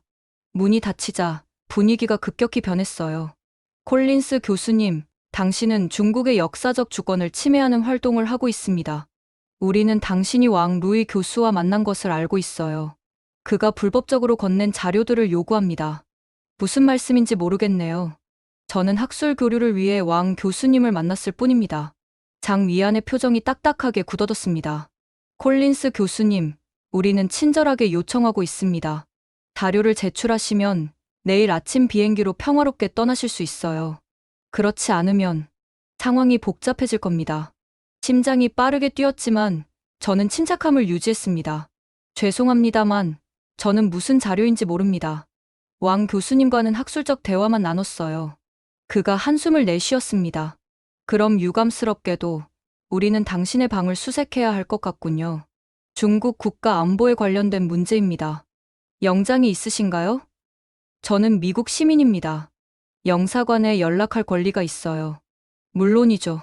하지만 그 과정에서 당신의 비자가 갑자기 문제가 될 수도 있습니다. 당신을 며칠간 구금해야 할지도 모르고요. 이 위협적인 대화는 1시간 가까이 계속되었습니다. 결국 그들은 제게 아침까지 생각할 시간을 주고 떠났어요. 하지만 이것이 마지막 경고라는 것을 분명히 했습니다. 방으로 돌아온 저는 빠르게 상황을 판단했습니다. 그들은 분명 밤사이에 제 방을 수색할 것이고 제가 숨긴 자료도 찾아낼 가능성이 높았어요.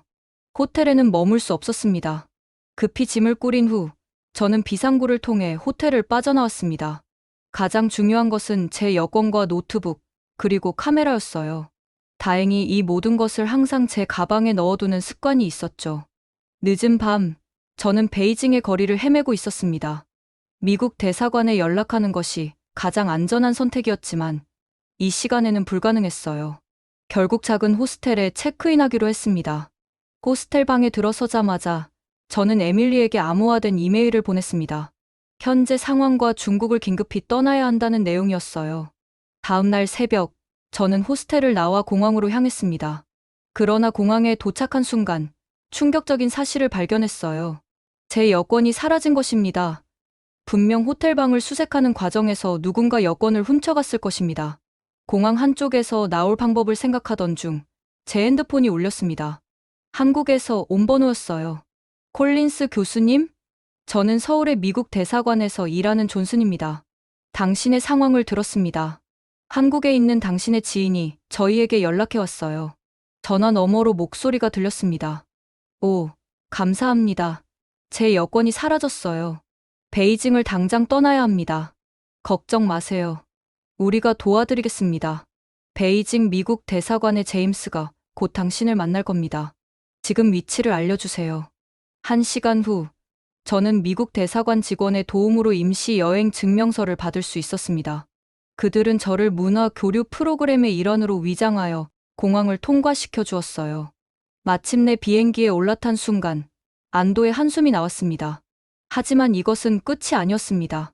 제가 발견한 증거들, 그리고 중국과 일본이 그토록 감추려는 진실. 이 모든 것은 반드시 세상에 알려져야 했어요. 비행기가 서울을 향해 날아오르는 동안 저는 다음 단계를 계획했습니다. 이제 모든 증거를 모아 세계에 공개할 때가 온 것 같았어요. 그리고 그 과정에서 더 많은 위험이 기다리고 있을 것이라는 사실도 잘 알고 있었습니다. 서울에 도착한 저는 바로 연구를 재개했습니다. 중국에서의 위험한 경험으로 확신이 더 강해졌어요. 그들이 숨기려는 것만큼 이 비밀은 중요했습니다. 김정은 교수가 제공한 연구실에서 저는 지금까지 수집한 모든 증거를 펼쳐놓았습니다. 시베리아 문자, 강릉 암각화, 청동기 유물들, 그리고 왕 교수가 몰래 건넨 중국 자료까지. 이 모든 증거를 종합해 보니 놀라운 패턴이 보입니다. 김정은 교수가 말했어요. 고조선의 영향권이 생각보다 훨씬 광범위했어요. 그는 대형 지도를 펼쳤습니다. 한반도부터 만주, 시베리아 남부, 일본 북부, 심지어 몽골 동부까지 표시된 지도였어요. 이 빨간 점들은 모두 동일한 문화적 특성을 가진 유물이 발견된 곳입니다. 비파형 동검, 청동거울, 그리고 가림토 문자와 유사한 기호들이요. 김정은 교수가 설명했습니다. 저는 경이로움을 느꼈습니다. 이건 작은 부족 국가가 아니라 광대한 영토를 가진 고대 제국의 흔적이었어요. 더 놀라운 건 이 유물들의 연대입니다. 김정은 교수가 계속했어요. 가장 오래된 것은 기원전 5000년경으로 메소포타미아 문명보다 1000년 이상 앞섭니다. 저와 김정은 교수는 DNA 연구자인 박지성 박사와 협력하기 시작했습니다. 그는 고대 인류 이동 경로를 추적하는 전문가였어요. 흥미로운 패턴이 있습니다. 박지성 박사가 컴퓨터 화면을 가리켰어요. 한반도와 만주 지역의 고대 DNA 샘플을 분석한 결과 그들이 시베리아와 몽골, 심지어 일본 북부 지역의 고대 주민들과 유전적으로 연결되어 있음을 확인했습니다. 그는 다른 차트를 보여주었습니다. 더 흥미로운 건 이들의 일부 유전자가 북미 원주민들에게서도 발견된다는 점이에요. 베링 해협을 통한 이동 경로가 확인되는 거죠. 박지성 박사가 흥분된 목소리로 말했습니다. 한편 하버드에서 에밀리도 한국에 합류했습니다. 그녀의 언어학적 분석은 결정적 증거였어요. 한국어, 만주어, 몽골어, 그리고 일본어의 기저에는 공통된 언어적 뿌리가 있어요. 에밀리가 설명했습니다. 특히 문법 구조와 기본 어휘는 유라시아 다른 언어족과 구별되는 특징을 보입니다. 우리는 특별 연구팀을 꾸려 각 지역에서 발견된 유물들을 종합적으로 분석했습니다. 특히 일본 규슈 지역의 야요이, 문화와 한반도 문화의 연관성은 명백했어요. 일본 측은 이런 연관성을 줄이려고 노력해왔지만 고고학적 증거는 부정할 수 없습니다. 윤미라 큐레이터가 전화로 전해왔어요. 야요이 문화의 핵심 요소들은 한반도에서 건너온 것이었어요. 연구가 진행될수록 고조선 문명의 지도가 점점 선명하게 그려졌습니다. 그들은 단순한 부족 국가가 아니라 동아시아 전역에 영향을 미친 거대 문명이었어요. 위험한 상황에서도 제 연구는 계속되었습니다. 몇몇 언론의 정보가 유출되자 세계적인 관심이 쏟아지기 시작했어요. 학계는 혼란에 빠졌습니다. 콜린스 교수님, 당신의 연구는 역사학계에 지진을 일으켰어요. 한 언론인이 인터뷰에서 말했습니다. 이게 사실이라면 세계사 교과서를 다시 써야 할지도 모릅니다. 저는 단호하게 대답했습니다. 증거가 가리키는 곳을 따라갈 뿐입니다. 역사는 진실에 기반해야 하니까요. 서울에서의 연구가 진행되는 동안 구지연 박사로부터 중요한 연락이 왔습니다. 콜린스 교수님, 도쿄 대학 도서관에 있는 비밀 문서에 관한 더 구체적인 정보를 입수했어요. 도쿄에 있는 제 동료가 확인해줬습니다. 동의문서라는 분류로 보관된 자료들 중에는 청동판에 새겨진 가림토 문자와 고조선 관련 지도가 있다고 해요. 구지연 박사가 전화로 알려주었습니다. 이 정보는 저에게 큰 결심을 하게 했습니다. 중국에서의 위험한 경험에도 불구하고 일본으로 가야 했어요. 위험할 수 있습니다. 김정은 교수가 걱정했어요. 일본은 한민족의 고대사를 더욱 철저히 왜곡해왔어요. 식민 지배를 정당화하기 위해서였죠. 알고 있습니다. 하지만 진실을 찾기 위해서는 가야 해요. 2024년 2월 25일, 저는 도쿄 하네다 공항에 도착했습니다. 공항을 빠져나오는 순간, 미묘한 긴장감이 느껴졌어요. 마치 누군가 저를 지켜보는 듯한 느낌이었습니다. 도쿄 대학 도서관을 방문하기 전, 저는 구지연 박사가 소개해준 사토 교수를 만났습니다. 그는 일본 내에서 양심적인 역사학자로 알려진 인물이었어요. 콜린스 교수님, 정말 위험한 게임을 하고 계시군요. 조용한 카페에서 그가 말했습니다. 일본 학계는 당신의 연구를 주시하고 있어요. 특히 다나카 히로시 교수가요. 다나카 교수는 어떤 사람인가요? 도쿄 대학 역사학과 학과장이자 일본 역사학계의 거물입니다. 그는 일본 우월주의적 역사관의 대표적 인물이에요. 한반도가 항상 일본의 영향 아래 있었다는 주장을 펼치죠. 사토 교수가 말했습니다. 사토 교수는 조심스럽게 계획을 설명했습니다. 내일 오전, 제가 당신을 도서관 특별 연구자로 소개할게요. 하지만 시간이 제한적일 겁니다. 다나카 교수가 오후에 도서관을 방문한다는 정보가 있어요. 다음 날 아침, 우리는 도쿄 대학 도서관에 도착했습니다. 웅장한 건물 앞에서 잠시 숨을 고른 후 사토 교수를 따라 들어갔어요. 외국인 연구자를 특별 보관소에 들이는 건 매우 이례적입니다. 도서관 관리자가 의심스러운 눈초리로 말했어요. 어떤 연구를 하시는지 구체적으로 말씀해 주시겠어요? 사토 교수가 자연스럽게 대답했습니다. 콜린스 교수는 동아시아 청동기 문화의 비교 연구를 하고 있습니다. 특히 야요이 문화의 기원에 관심이 있으시죠? 관리자는 여전히 의심스러운 표정이었지만 사토 교수의 지휘 덕분에 우리는 특별 보관소에 입장할 수 있었습니다.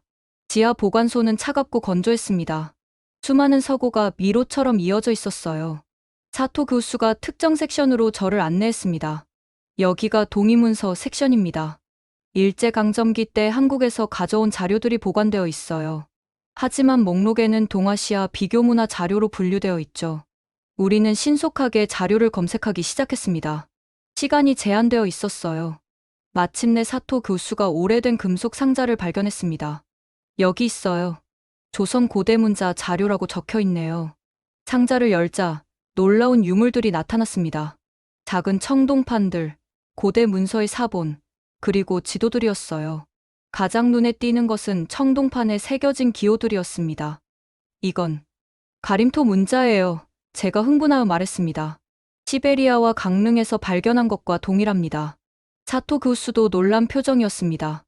이 유물들은 기원전 4000년경의 것으로 분류되어 있군요. 메소포타미아 문명보다 앞선 우리는 빠르게 자료들을 사진 촬영하고 기록했습니다. 특히 중요한 발견은 고대 지도였어요. 그것은 한반도와 만주, 일본 북부를 포함하는 광범위한 영역을 하나의 문화권으로 표시하고 있었습니다. 문서들 중에는 메이지 시대의 비밀 보고서도 있었습니다. 일본 신도의 근원이 한반도 샤머니즘과 연결됨을 부정해야 한다. 우리의 국가 정체성과 신성한 천황의 혈통을 보존하기 위해 이러한 사실들은 엄격히 통제되어야 한다. 또한 일본 큐슈 지역 고분에서 발견된 한반도 유물에 관한 비밀 보고서도 있었어요. 그것들은 야요이 문화의 핵심 요소들이 한반도에서 유래했음을 명백히 보여주고 있었습니다. 사토 교수님, 이건 엄청난 발견입니다. 제가 흥분해서 말했어요. 일본의 고대사가 한반도와 깊이 연결되어 있다는 증거예요. 그때 갑자기 문이 열리고 세 사람이 들어왔습니다. 중앙에 서 있는 키 큰 남성이 다나카 히로시 교수였어요. 사토 교수, 당신 이런 짓을 하고 있었군요. 다나카의 목소리는 차갑고 딱딱했습니다. 외국인에게 기밀 자료를 보여주다니. 이건 학문적 배신이자 국가안보 위반 행위입니다. 사토 교수가 앞으로 나섰습니다. 다나카 교수, 이건 학문적 연구일 뿐입니다. 역사적 진실은 모든 사람에게 열려 있어야 합니다. 진실? 다나카가 비웃었습니다. 당신이 말하는 진실이 무엇인지 잘 알고 있습니다. 콜린스 교수님, 당신은 위험한 연구를 하고 있어요. 한민족의 역사적 망상을 부추기는 행위는 동아시아의 평화를 위협합니다. 상황이 갑자기 긴장되었습니다. 다나카 교수의 수행원들이 우리를 위협적으로 둘러싸기 시작했어요. 이 자료들은 압수할 것입니다. 그리고 두 분은 저와 함께 가셔야겠어요. 위기의 순간, 사토 교수가 재빠르게 행동했습니다. 콜린스 교수님, 뒷문으로 가세요. 그가 소리쳤어요. 제가 그들을 막겠습니다.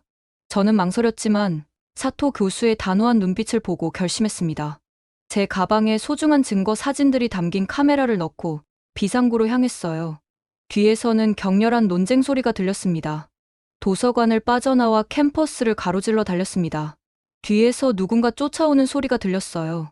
다행히 붐비는 도쿄 거리로 진입하자 군중 속에 섞여 그들을 따돌릴 수 있었습니다. 안전한 장소에 도착한 후 저는 사토 교수에게 연락을 시도했지만 연결되지 않았어요. 걱정되는 마음으로 호텔로 돌아왔는데 방 안에서 이상한 점을 발견했습니다. 누군가 제 짐을 뒤진 흔적이 역력했어요. 더 충격적인 것은 책상 위에 놓인 작은 감시 카메라였습니다. 누군가 제 호텔 방을 감시하고 있었던 것이죠. 이제 도쿄에 더 머무는 것은 위험했습니다. 서둘러 짐을 꾸린 후 저는 바로 공항으로 향했습니다. 다행히 이번에는 여권을 안전하게 지키고 있었어요. 비행기가 이륙하는 순간 안도의 한숨이 나왔습니다. 비행기 안에서 카메라에 담긴 사진들을 다시 확인했습니다. 이 증거들은 분명 세계 역사를 다시 쓰는데 결정적인 역할을 할 것이었어요. 특히 도쿄 대학 도서관에서 발견한 청동판의 가림토 문자는 우리 발견의 신빙성을 크게 높여주었습니다. 서울로 돌아오는 비행기에서 저는 다음 단계를 계획했습니다. 이제 모든 증거를 종합하여 학계에 발표할 때가 되었어요. 하버드로 돌아가 공식적인 학술 발표를 준비해야 했습니다. 비록 위험천만한 여정이었지만 저는 드디어 진실에 한 걸음 더 가까워졌다는 느낌이 들었습니다. 동아시아 전역에 펼쳐진 고조선 문명의 흔적들, 그리고 일본과 중국이 그토록 감추려 했던 역사적 진실. 이제 그 모든 것이 세상에 드러날 시간이 온 것 같았습니다. 서울에서 보스턴으로 향하는 비행기 안에서 저는 지난 몇 개월간의 여정을 되돌아보았습니다. 시베리아 동굴에서 시작된 발견, 한국에서의 천문학적, 그리고 고고학적 증거 수집, 중국과 일본에서의 위험한 조사까지. 이 모든 경험이 이제 하나의 결론으로 향하고 있었어요. 보스턴 로건 국제공항에 도착하자 익숙한 고향의 공기가 저를 반겼습니다. 하지만 이곳에서도 안심할 수는 없었어요. 하버드로 돌아가는 것은 또 다른 전쟁의 시작을 의미했으니까요. 에밀리가 공항에서 저를 맞이했습니다. 레이첼, 정말 걱정했어. 학교 분위기가 심상치 않아. 스탠턴 학과장이 모든 교수들에게 당신의 연구는 검증되지 않은 가설이라고 경고했어. 에밀리가 말했습니다. 예상했던 일이야. 하지만 이제 돌아갈 수 없어. 진실은 밝혀져야 해. 하버드 캠퍼스로 돌아온 첫날, 많은 동료들이 저를 피하는 것을 느꼈습니다. 그들의 눈빛에는 불편함과 거리감이 있었어요. 하지만 일부 젊은 교수들과 대학원생들은 호기심 어린 시선으로 저를 바라보았습니다. 학과장 스탠턴의 요청으로 제 연구 발표회가 이틀 후로 예정되었습니다. 표면적으로는 학문적 토론을 위한 자리였지만 실제로는 일종의 재판이 될 것이라는 걸 직감했어요. 연구실로 돌아와 자료를 정리하던 중 노크 소리가 들렸습니다. 문을 열자 스탠턴 학과장이 서 있었어요. 레이첼, 돌아왔군. 마지막 기회를 주겠네. 이 연구를 포기하고 정상적인 학술 활동으로 돌아오게. 그렇지 않으면 리처드 스탠턴이 말했습니다. 리처드, 내가 발견한 증거들을 보면 당신도 생각이 바뀔 거예요. 고조선 문명은 실제했고 메소포타미아보다 앞선 문자 체계를 가졌어요. 그의 얼굴이 굳어졌습니다. 이봐, 우리는 역사학자야. 판타지 작가가 아니라고. 발표회에서 그런 주장을 하면 당신의 경력은 끝날 거야. 내가 보장하지. 그가 떠난 후 저는 깊은 한숨을 내쉬었습니다. 학계의 벽은 생각보다 더 견고했어요. 하지만 진실이 내 경력보다 중요했습니다. 발표 당일 역사학과 세미나실은 사람들로 가득 찼습니다.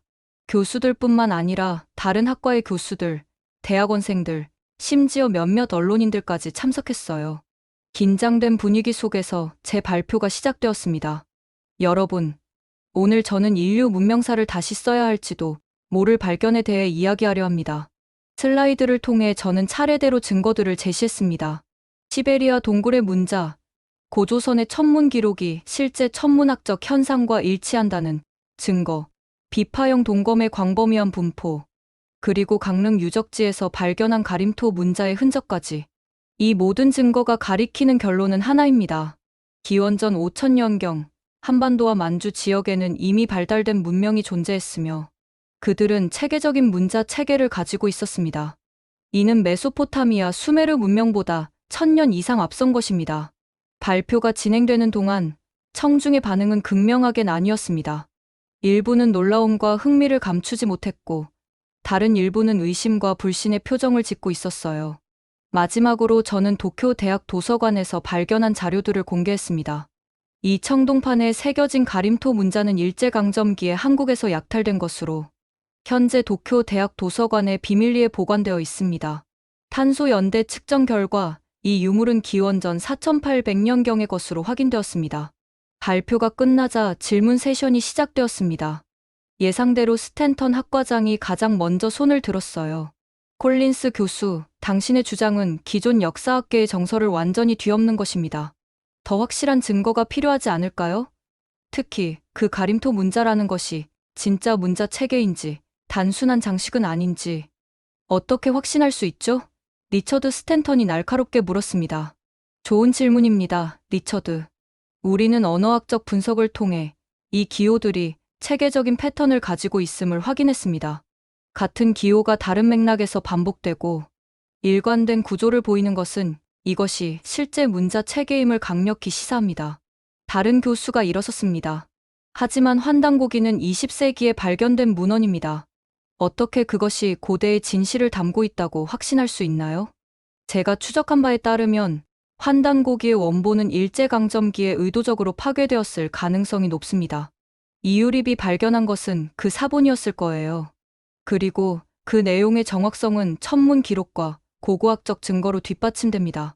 질문과 반박은 3시간 넘게 이어졌습니다. 학과 내 권위자들은 거의 모두 제 연구에 의문을 제기했지만 젊은 교수들과 학생들 사이에서는 서서히 지지의 목소리가 나오기 시작했어요. 이 연구는 정말 흥미롭습니다. 고대 문명 연구실의 젊은 조 교수가 말했습니다. 우리가 지금까지 당연시해온 역사관을 재고해 볼 필요가 있어요. 세미나가 끝나고 사람들이 떠난 후 스탠턴 학과장이 저를 불렀습니다. 레이첼, 이번이 마지막 통첩이네. 이 연구를 포기하지 않으면 당신의 경력은 끝난 겁니다. 학과 평가위원회에 회부할 예정이야. 저는 그를 똑바로 바라보며 대답했습니다. 리처드, 당신도 알겠지만 진실이 내 경력보다 중요합니다.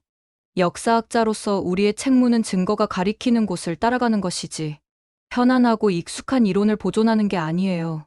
그날 저녁 연구실에서 늦게까지 자료를 정리하던 중 에밀리가 흥분한 표정으로 들어왔습니다. 레이첼, 믿을 수 없는 소식이야. 당신의 발표 동영상이 온라인에 올라갔어. 학생 중 한 명이 몰래 촬영한 것 같아. 지금 학계뿐만 아니라 일반 대중들 사이에서도 큰 반향을 일으키고 있어. 에밀리가 흥분된 목소리로 말했습니다.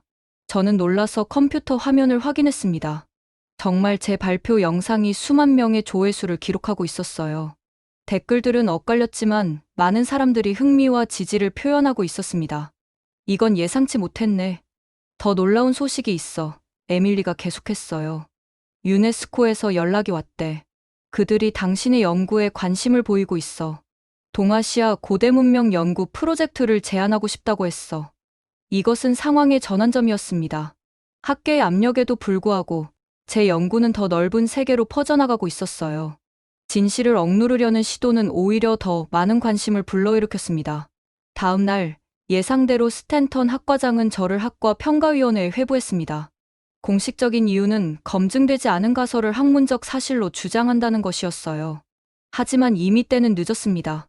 제 연구는 하버드의 울타리를 넘어 전 세계 학자들과 대중의 관심을 받기 시작했으니까요. 그날 저녁, 오랫동안 연락이 없었던 딸 소피아로부터 전화가 왔습니다. 엄마, 당신 발표 봤어요. 솔직히, 이제 당신이 무엇을 위해 싸웠는지 알 것 같아요. 정말 놀라운 발견이에요. 자랑스럽습니다. 소피아가 감동에 젖은 목소리로 말했습니다. 소피아의 말은 저에게 큰 위안이 되었습니다. 학계의 인정보다 더 중요한 것은 진실을 추구하는 과정에서 잃었던 가족과의 연결을 다시 찾는 것이었으니까요. 하버드에서의 상황은 점점 악화되었지만 동시에 외부에서의 지지는 계속 늘어났습니다. 그리고 어느 날 뜻밖의 소식이 들려왔어요. 한국 정부가 공식적으로 제 연구를 지원하기로 결정했다는 것입니다. 콜린스 교수님, 우리는 당신의 연구가 중요한 역사적 진실을 밝히는 데 기여하고 있다고 믿습니다. 한국문화재청장의 편지에는 이렇게 쓰여 있었습니다. 강릉 유적지에 대한 정식 발굴 프로젝트를 시작하고 싶습니다. 당신의 참여를 요청드립니다. 이것은 큰 전환점이었습니다. 공식적인 발굴 프로젝트는 더 많은 증거를 제공할 것이고, 그것은 제 주장의 신뢰성을 크게 높여줄 것이었어요. 동시에 국제학술지 네이처에 제 연구 논문을 투고했습니다. 몇 주간의 엄격한 심사 과정 끝에 논문은 마침내 게재 승인을 받았어요. 이는 제 연구가 학문적으로 인정받기 시작했다는 신호였습니다. 하버드 내에서의 전쟁은 여전히 진행 중이었지만 이제 저는 혼자가 아니었습니다. 전 세계의 학자들과 대중이 제 편에 서기 시작했으니까요. 진실은 결국 그 빛을 발하고 있었습니다. 하버드 평가위원회의 결정이 내려지기 전 저는 유네스코로부터 공식 초청장을 받았습니다. 파리 본부에서 동아시아 고대 문명 연구 프로젝트 관련 회의가 열린다는 내용이었어요. 이건 중요한 기회예요. 에밀리가 말했습니다. 학계의 압박에서 벗어나 국제적 플랫폼을 얻는 거죠. 파리로 떠나기 전 저는 소피아에게 전화했습니다. 중요한 회의가 있어서 파리에 가게 됐어. 혹시 같이 갈래? 오랜만에 모녀 여행을 하는 것도 좋을 것 같아. 잠시 침묵 후 소피아가 대답했습니다. 정말요? 좋아요, 엄마. 제가 휴가를 내볼게요. 솔직히 이 모든 일에 대해 더 알고 싶어요. 파리에 도착한 우리를 유네스코 문화유산부의 마르셀 뒤퐁 박사가 맞이했습니다. 그는 따뜻한 미소로 우리를 환영했어요. 콜린스 교수님, 마침내 만나게 되어 기쁩니다. 당신의 연구는 우리 모두에게 충격적이면서도 흥미로운 도전을 제시했어요. 뒤퐁 박사가 말했습니다. 유네스코 본부의 회의실에는 전 세계에서 온 고고학자, 역사학자, 언어학자들이 모여 있었습니다. 한국, 중국, 일본에서도 대표단이 참석했어요. 흥미롭게도 중국과 일본 대표들의 표정은 불편해 보였습니다. 여러분, 오늘 우리는 인류 문명사의 중요한 장을 재평가할 수 있는 기회를 갖게 되었습니다. 뒤퐁 박사가 회의를 시작했어요. 콜린스 교수의 연구는 동아시아 문명의 기원에 대한 우리의 이해를 근본적으로 변화시킬 잠재력을 가지고 있습니다. 저는 다시 한번 제 발견과 증거들을 상세히 발표했습니다. 이번에는 학계의 정치적 압력 없이 순수하게 과학적 관점에서 평가받을 수 있는 기회였어요. 발표 후 질문과 토론이 이어졌습니다. 중국 대표단이 가장 먼저 의견을 제시했어요. 콜린스 교수의 연구는 흥미롭지만 증거가 여전히 부족합니다. 특히 가림토 문자가 실제 문자 체계인지 확신할 수 없어요. 일본 대표단도 비슷한 의견을 냈습니다. 하지만 다른 국가의 학자들, 특히 유럽과 미국에서 온 고고학자들은 더 개방적인 태도를 보였어요. 이 증거들은 무시할 수 없습니다. 영국 대학의 고고학 교수가 말했습니다. 특히 천문학적 기록의 정확성은 놀랍습니다. 우리는 동아시아 문명사를 재평가할 필요가 있어요. 회의는 이틀 동안 계속되었습니다. 격렬한 토론 끝에 유네스코는 중요한 결정을 내렸어요. 우리는 동아시아 고대 문명 연구 프로젝트를 공식 승인합니다. 뒤퐁 박사가 발표했습니다.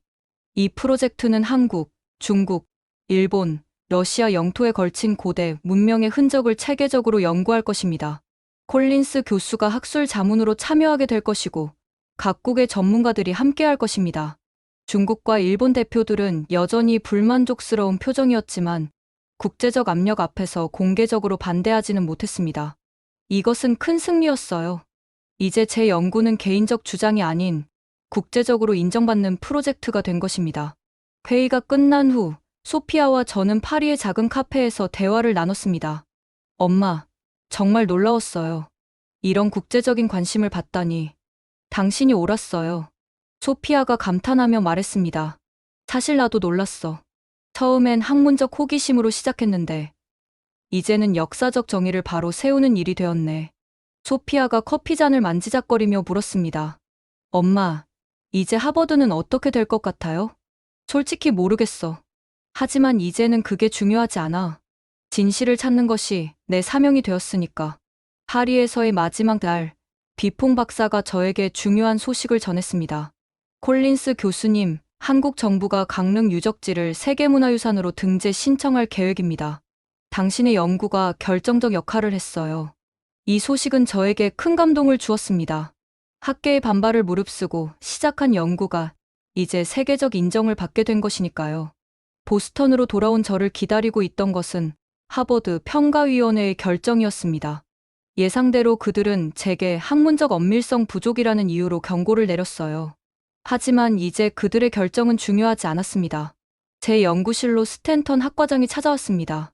그의 표정은 예전과 달리 복잡해 보였어요. 레이첼, 평가위원회 결정을 들었겠지. 하지만 내가 정직하게 말하자면 상황이 바뀌고 있어. 유네스코의 결정 이후 대학 본부에서도 당신의 연구를 다시 보고 있어. 리처드 스탠턴이 말했습니다. 무슨 뜻이에요? 학장이 당신과 면담하고 싶어 해.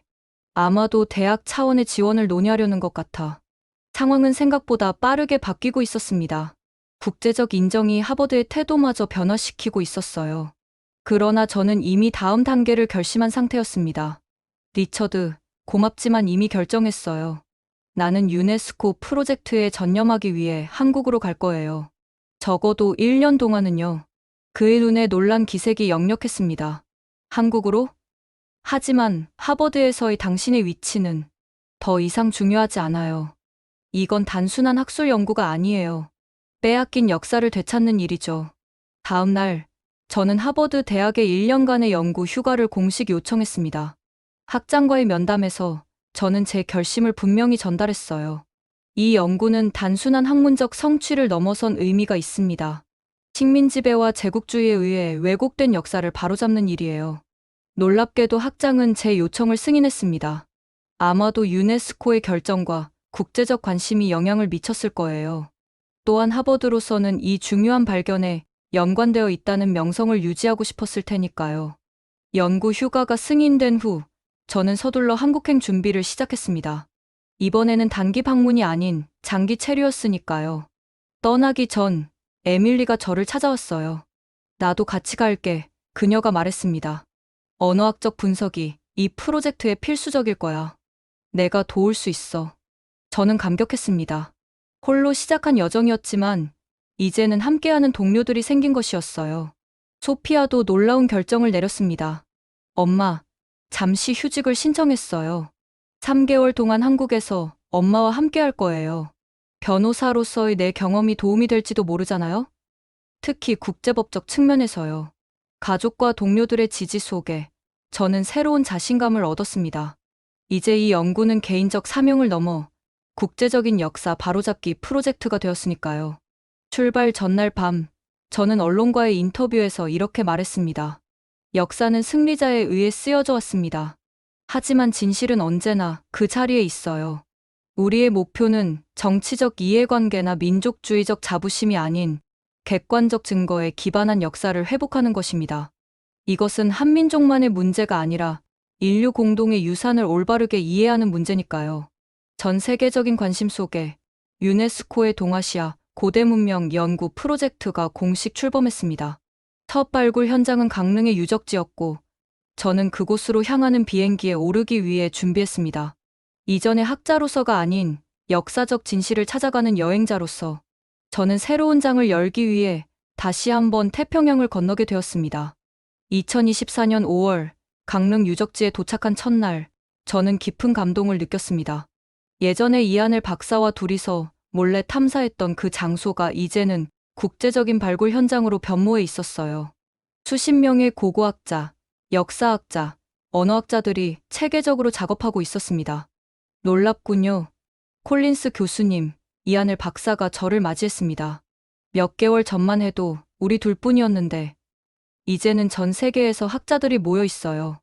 유네스코의 지원으로 최첨단 발굴 장비가 동원되었습니다. 3차원 스캐닝, 지하 레이더 탐사, 정밀 발굴 기법이 적용되었어요. 가장 중요한 것은 새로운 연대 측정 기술을 통해 유적의 정확한 시기를 확인할 수 있다는 점이었습니다. 첫 주 동안의 발굴은 놀라운 결과를 가져왔습니다. 바위에 새겨진 가림토 문자 외에도 지하에서 더 많은 유물이 발견되었어요. 특히 주목할 만한 것은 청동 의뢰용 그릇들이었습니다. 이 의뢰용 그릇들은 기원전 4700년경의 것으로 추정됩니다. 연대 측정 전문가가 발표했어요. 그리고 표면에 새겨진 기호들은 분명히 체계적인 문자입니다. 더 놀라운 발견은 그 다음 주에 이루어졌습니다. 발굴 과정에서 작은 지하 석실이 발견된 것이었어요. 그 안에는 청동판들과 토기, 그리고 의뢰용 도구들이 놓여 있었습니다. 이건 제2적 용도의 보관소였던 것 같습니다. 고고학 팀장이 설명했어요. 특히 중요한 것은 이 청동판들입니다. 모두 가림토 문자로 가득 차 있어요. 국제 언어학팀은 즉시 이 문자들의 해독 작업에 착수했습니다. 에밀리는 그 팀을 이끄는 핵심 인물이 되었어요. 놀라운 패턴이 보입니다. 에밀리가 흥분된 목소리로 말했어요. 이 문자들은 확실히 음소 문자의 특성을 보여요. 약 40개의 기본 기호가 다양한 조합으로 사용되고 있습니다. 이는 한글의 제자 원리와 놀랍도록 유사해요. 한 달간의 집중적인 해독 작업 끝에 에밀리의 팀은 첫 번째 성과를 발표했습니다. 우리는 가림토 문자의 기본 구조를 이해하기 시작했습니다. 이것은 분명히 세계 최초의 음소 문자, 체계 중 하나입니다. 특히 놀라운 점은 이 문자가 천문 현상, 계절 변화, 그리고 통치자의 계보를 기록하는 데 사용되었다는 것이에요. 동시에 DNA 연구팀은 유적지에서 발견된 인골 표본을 분석했습니다. 결과는 충격적이었어요. 이 지역 고대 주민들의 DNA는 현대 한국인, 만주족, 몽골인, 그리고 일본인들과 밀접한 연관성을 보입니다. 박지성 박사가 발표했어요. 특히 흥미로운 것은 이들의 유전자 일부가 북미 원주민들에게서도 발견된다는 점입니다. 이는 고대 한민족이 베링 해협을 통해 북미로 이동했을 가능성을 시사합니다. 발굴 작업은 강릉을 넘어 동아시아 전역으로 확대되었습니다. 러시아 연해주, 만주, 몽골 북부, 일본 북부 등 여러 지역에서 동시다발적인 조사가 이루어졌어요. 각 지역에서 발견된 유물들은 놀라운 일관성을 보였습니다. 이것은 단일 문화권의 증거입니다. 국제 고고학팀의 보고서는 이렇게 결론지었어요. 기원전 5000년에서 3000년 사이 한반도와 만주를 중심으로 한 광범위한 지역에 통일된 문화 체계가 존재했습니다. 이것이 바로 문헌에 기록된 고조선 문명일 가능성이 높습니다. 더욱 결정적인 증거는 강릉석실에서 발견된 별자리 지도였습니다. 청동판에 새겨진 이 지도는 기원전 4800년경의 하늘을 정확히 묘사하고 있었어요. 이 별자리 지도의 정확성은 놀랍습니다. 천문학자 김정훈 교수가 확인했어요. 기원전 4800년 춘분점의 위치와 주요 별자리들의 배치가 현대 천문학 시뮬레이션과 완벽하게 일치합니다. 이는 당시 한민족이 매우 발달된 천문학 지식을 가지고 있었음을 의미해요. 발굴 6개월 차, 국제연구팀은 중간 보고서를 발표했습니다. 그 내용은 세계 고고학계와 역사학계의 지진을 일으켰어요.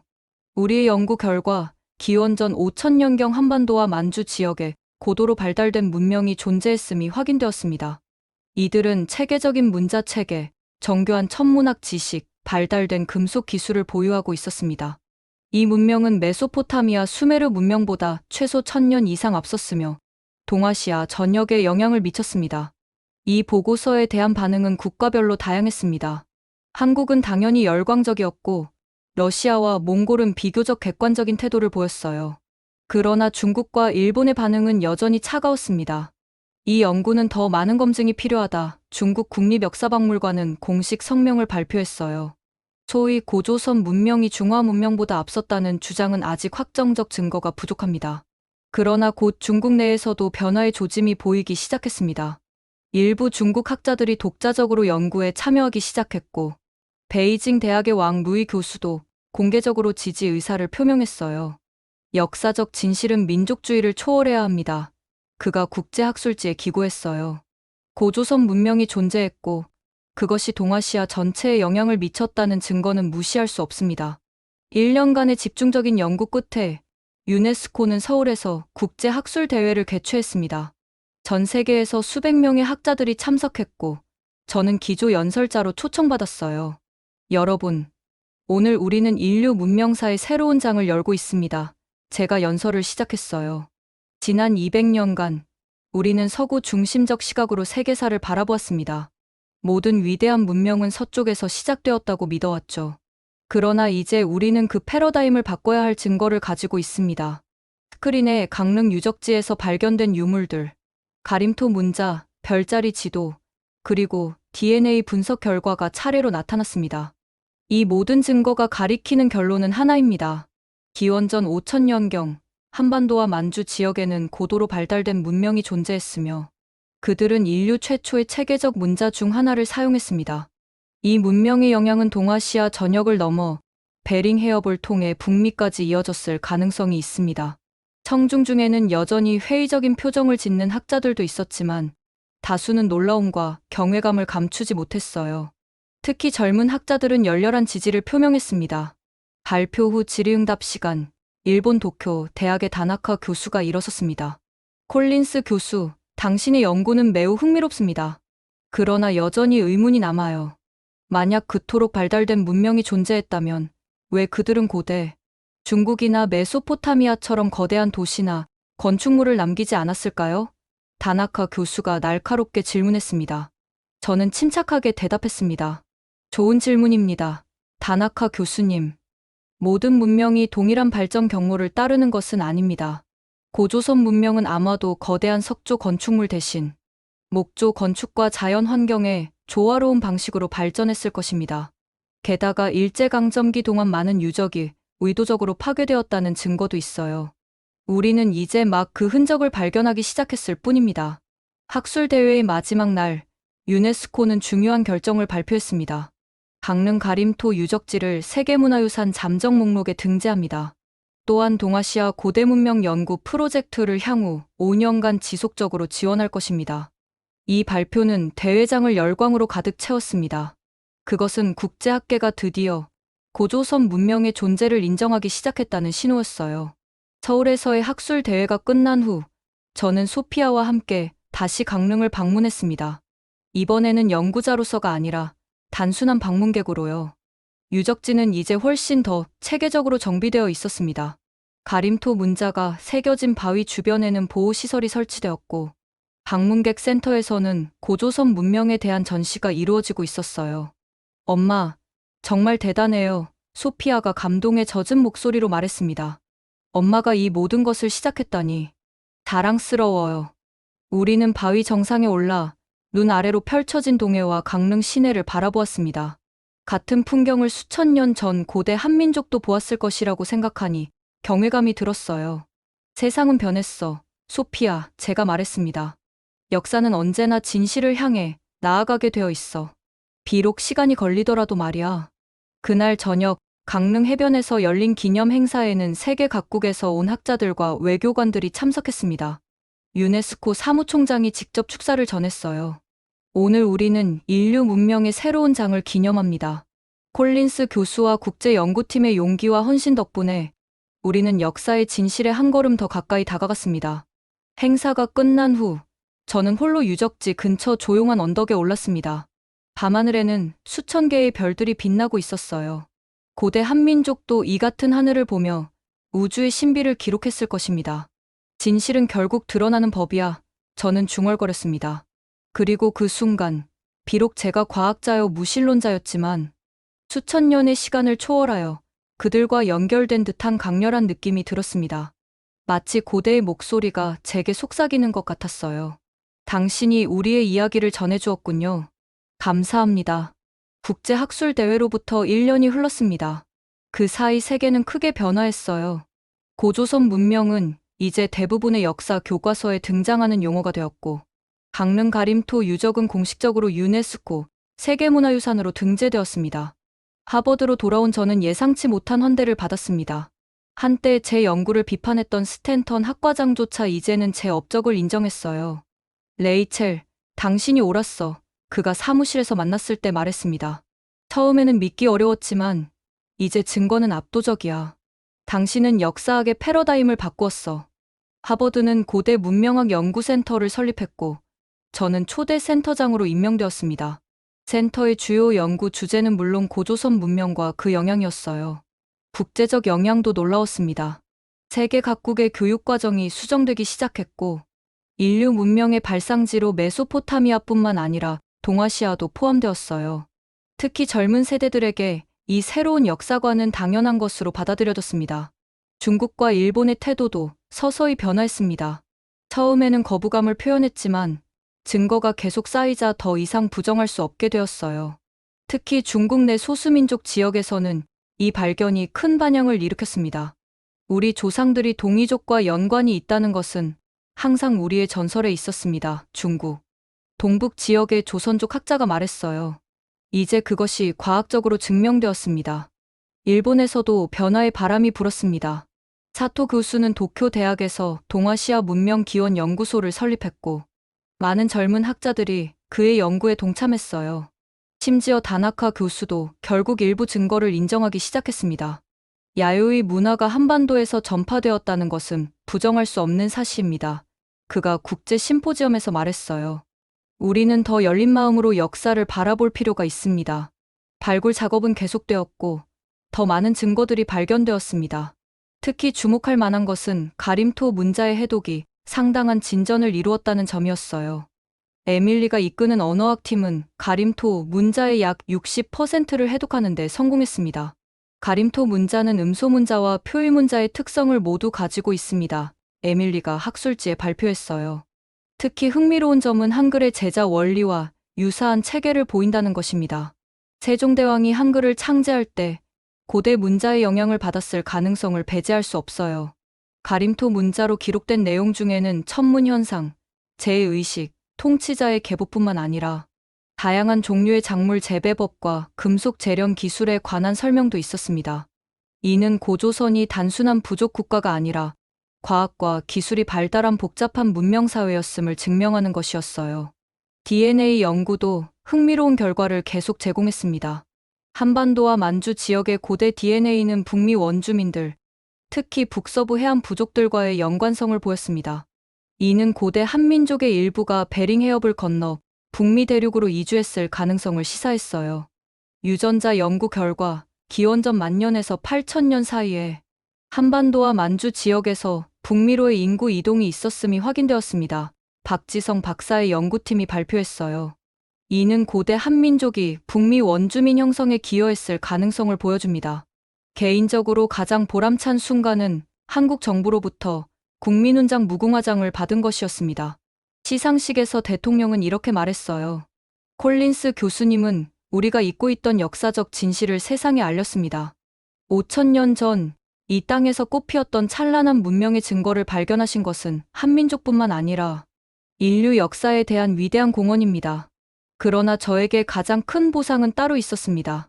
그것은 소피아와의 관계 회복이었어요. 딸은 이제 저희 가장 열렬한 지지자가 되었고 심지어 법률 경력을 접고 역사학을 공부하기 시작했습니다. 엄마가 보여준 열정과 용기에 영감을 받았어요. 소피아가 말했습니다. 나도 진실을 추구하는 삶을 살고 싶어요. 발견 3년 차, 저는 잃어버린 문명, 고조선과 인류 역사의 재발견이라는 책을 출간했습니다. 이 책은 즉시 베스트셀러가 되었고 30개 언어로 번역되었어요. 많은 사람들이 인류 문명의 기원에 대한 새로운 시각을 얻게 되었습니다. 책 출간 기념 세계 투어 중 저는 다시 강릉을 방문했습니다. 지난 몇 년간 이곳은 크게 변모했어요. 국제적인 연구센터가 설립되었고 세계 각국에서 온 관광객들로 붐볐습니다. 혼자서 조용히 유적지를 거닐던 중 저는 소피아와 함께 처음 이곳을 방문했던 그 언덕에 다시 올랐습니다. 석양이 동해 위로 붉게 물들고 있었어요. 이 모든 여정을 되돌아보니 처음 시베리아 동굴에서 이상한 기호들을 발견했을 때가 생각났습니다. 그때는 이것이 어디로 이어질지 상상도 못했었죠. 학계의 반발, 위험한 조사 여행, 국제적 인정까지. 그 모든 과정이 마치 영화처럼 스쳐 지나갔습니다. 문득 제 옆에 소피아가 다가와 서 있었어요. 무슨 생각을 그렇게 깊이 하고 있어요, 엄마? 그냥 모든 것이 어떻게 시작되었는지 생각하고 있었어. 진실을 찾는 여정이 때로는 위험하고 외로웠지만 결국 그만한 가치가 있었다는 걸 느껴 소피아가 제 어깨에 팔을 두르며 말했습니다. 엄마는 역사를 바꿨어요. 잊혀진 목소리들에게 다시 말할 기회를 주셨고요. 우리는 함께 석양을 바라보았습니다. 저 멀리 동해 너머로 붉은 태양이 천천히 지평선 아래로 사라지고 있었어요. 그리고 곧 밤하늘에는 수천 개의 별들이 빛나기 시작할 것입니다. 수천 년 전 고대 한민족의 천문학자들이 관측했던 그 별들이요. 진실은 영원해. 제가 속삭였습니다. 때로는 묻히고 잊혀질 수 있지만 결국에는 빛을 발하게 되어 있어. 그날 밤 강릉의 한 작은 호텔 방에서 마지막 일기를 썼습니다. 이제 내 여정은 새로운 장으로 접어들었다. 고조선의 발견은 시작에 불과하다. 세계 각지에는 아직 발견되지 않은 많은 진실이 묻혀 있을 것이다. 우리의 의무는 그 진실을 찾아내고 보존하는 것이다. 역사는 승자만의 것이 아니라 모든 사람의 것이니까. 다음 날 아침, 저는 국제 고조선 연구센터에서 열리는 학술회의에 참석했습니다. 세계 각국에서 온 젊은 연구자들이 새로운 발견과 이론을 발표하고 있었어요. 그들의 눈빛에서 저는 진실을 향한 순수한 열정을 보았습니다. 마지막 연설자로 단상에 오른 저는 간단하게 말을 시작했습니다. 여러분, 역사는 끊임없는 발견의 과정입니다. 우리가 오늘 진실이라고 믿는 것도 내일은 새로운 증거에 의해 수정될 수 있어요. 중요한 것은 증거를 따라가는 용기와 진실을 받아들이는 겸손함입니다. 고조선 문명의 발견은 끝이 아니라 새로운 시작입니다. 이제 우리는 더 넓은 시각으로 인류의 여정을 바라볼 수 있게 되었어요. 연설이 끝나고 귀국길에 오르며 저는 이 모든 여정이 단순한 우연이 아니었다는 느낌이 들었습니다. 마치 역사 자체가 저를 선택해 잊혀진 진실을 세상에 알리도록 한 것 같았어요. 비행기 창밖으로 한반도가 점점 작아지는 것을 바라보며 저는 미소를 지었습니다. 이곳에서 시작된 문명의 불꽃이 어떻게 세계로 퍼져나갔는지, 그리고 수천 년의 세월이 흐른 후에야 그 진실이 다시 빛을 보게 되었는지, 그 모든 이야기가 이제 세계사의 한 페이지를 당당히 차지하게 된 것입니다. 지금까지 레이첼 콜린스 교수의 놀라운 발견과 한민족 문명의 비밀에 관한 이야기였습니다. 구독과 좋아요 잊지 마세요. 그리고 고조선의 위대함을 알리기 위해서 주변에게 이 영상을 공유해주세요. 여러분은 어떤 생각이 드셨나요? 역사는 항상 우리가 알고 있는 것보다 더 복잡하고 놀라운 이야기를 간직하고 있습니다. 긴 얘기 들어주셔서 감사합니다. 지금까지 원더풀의 사연이었습니다.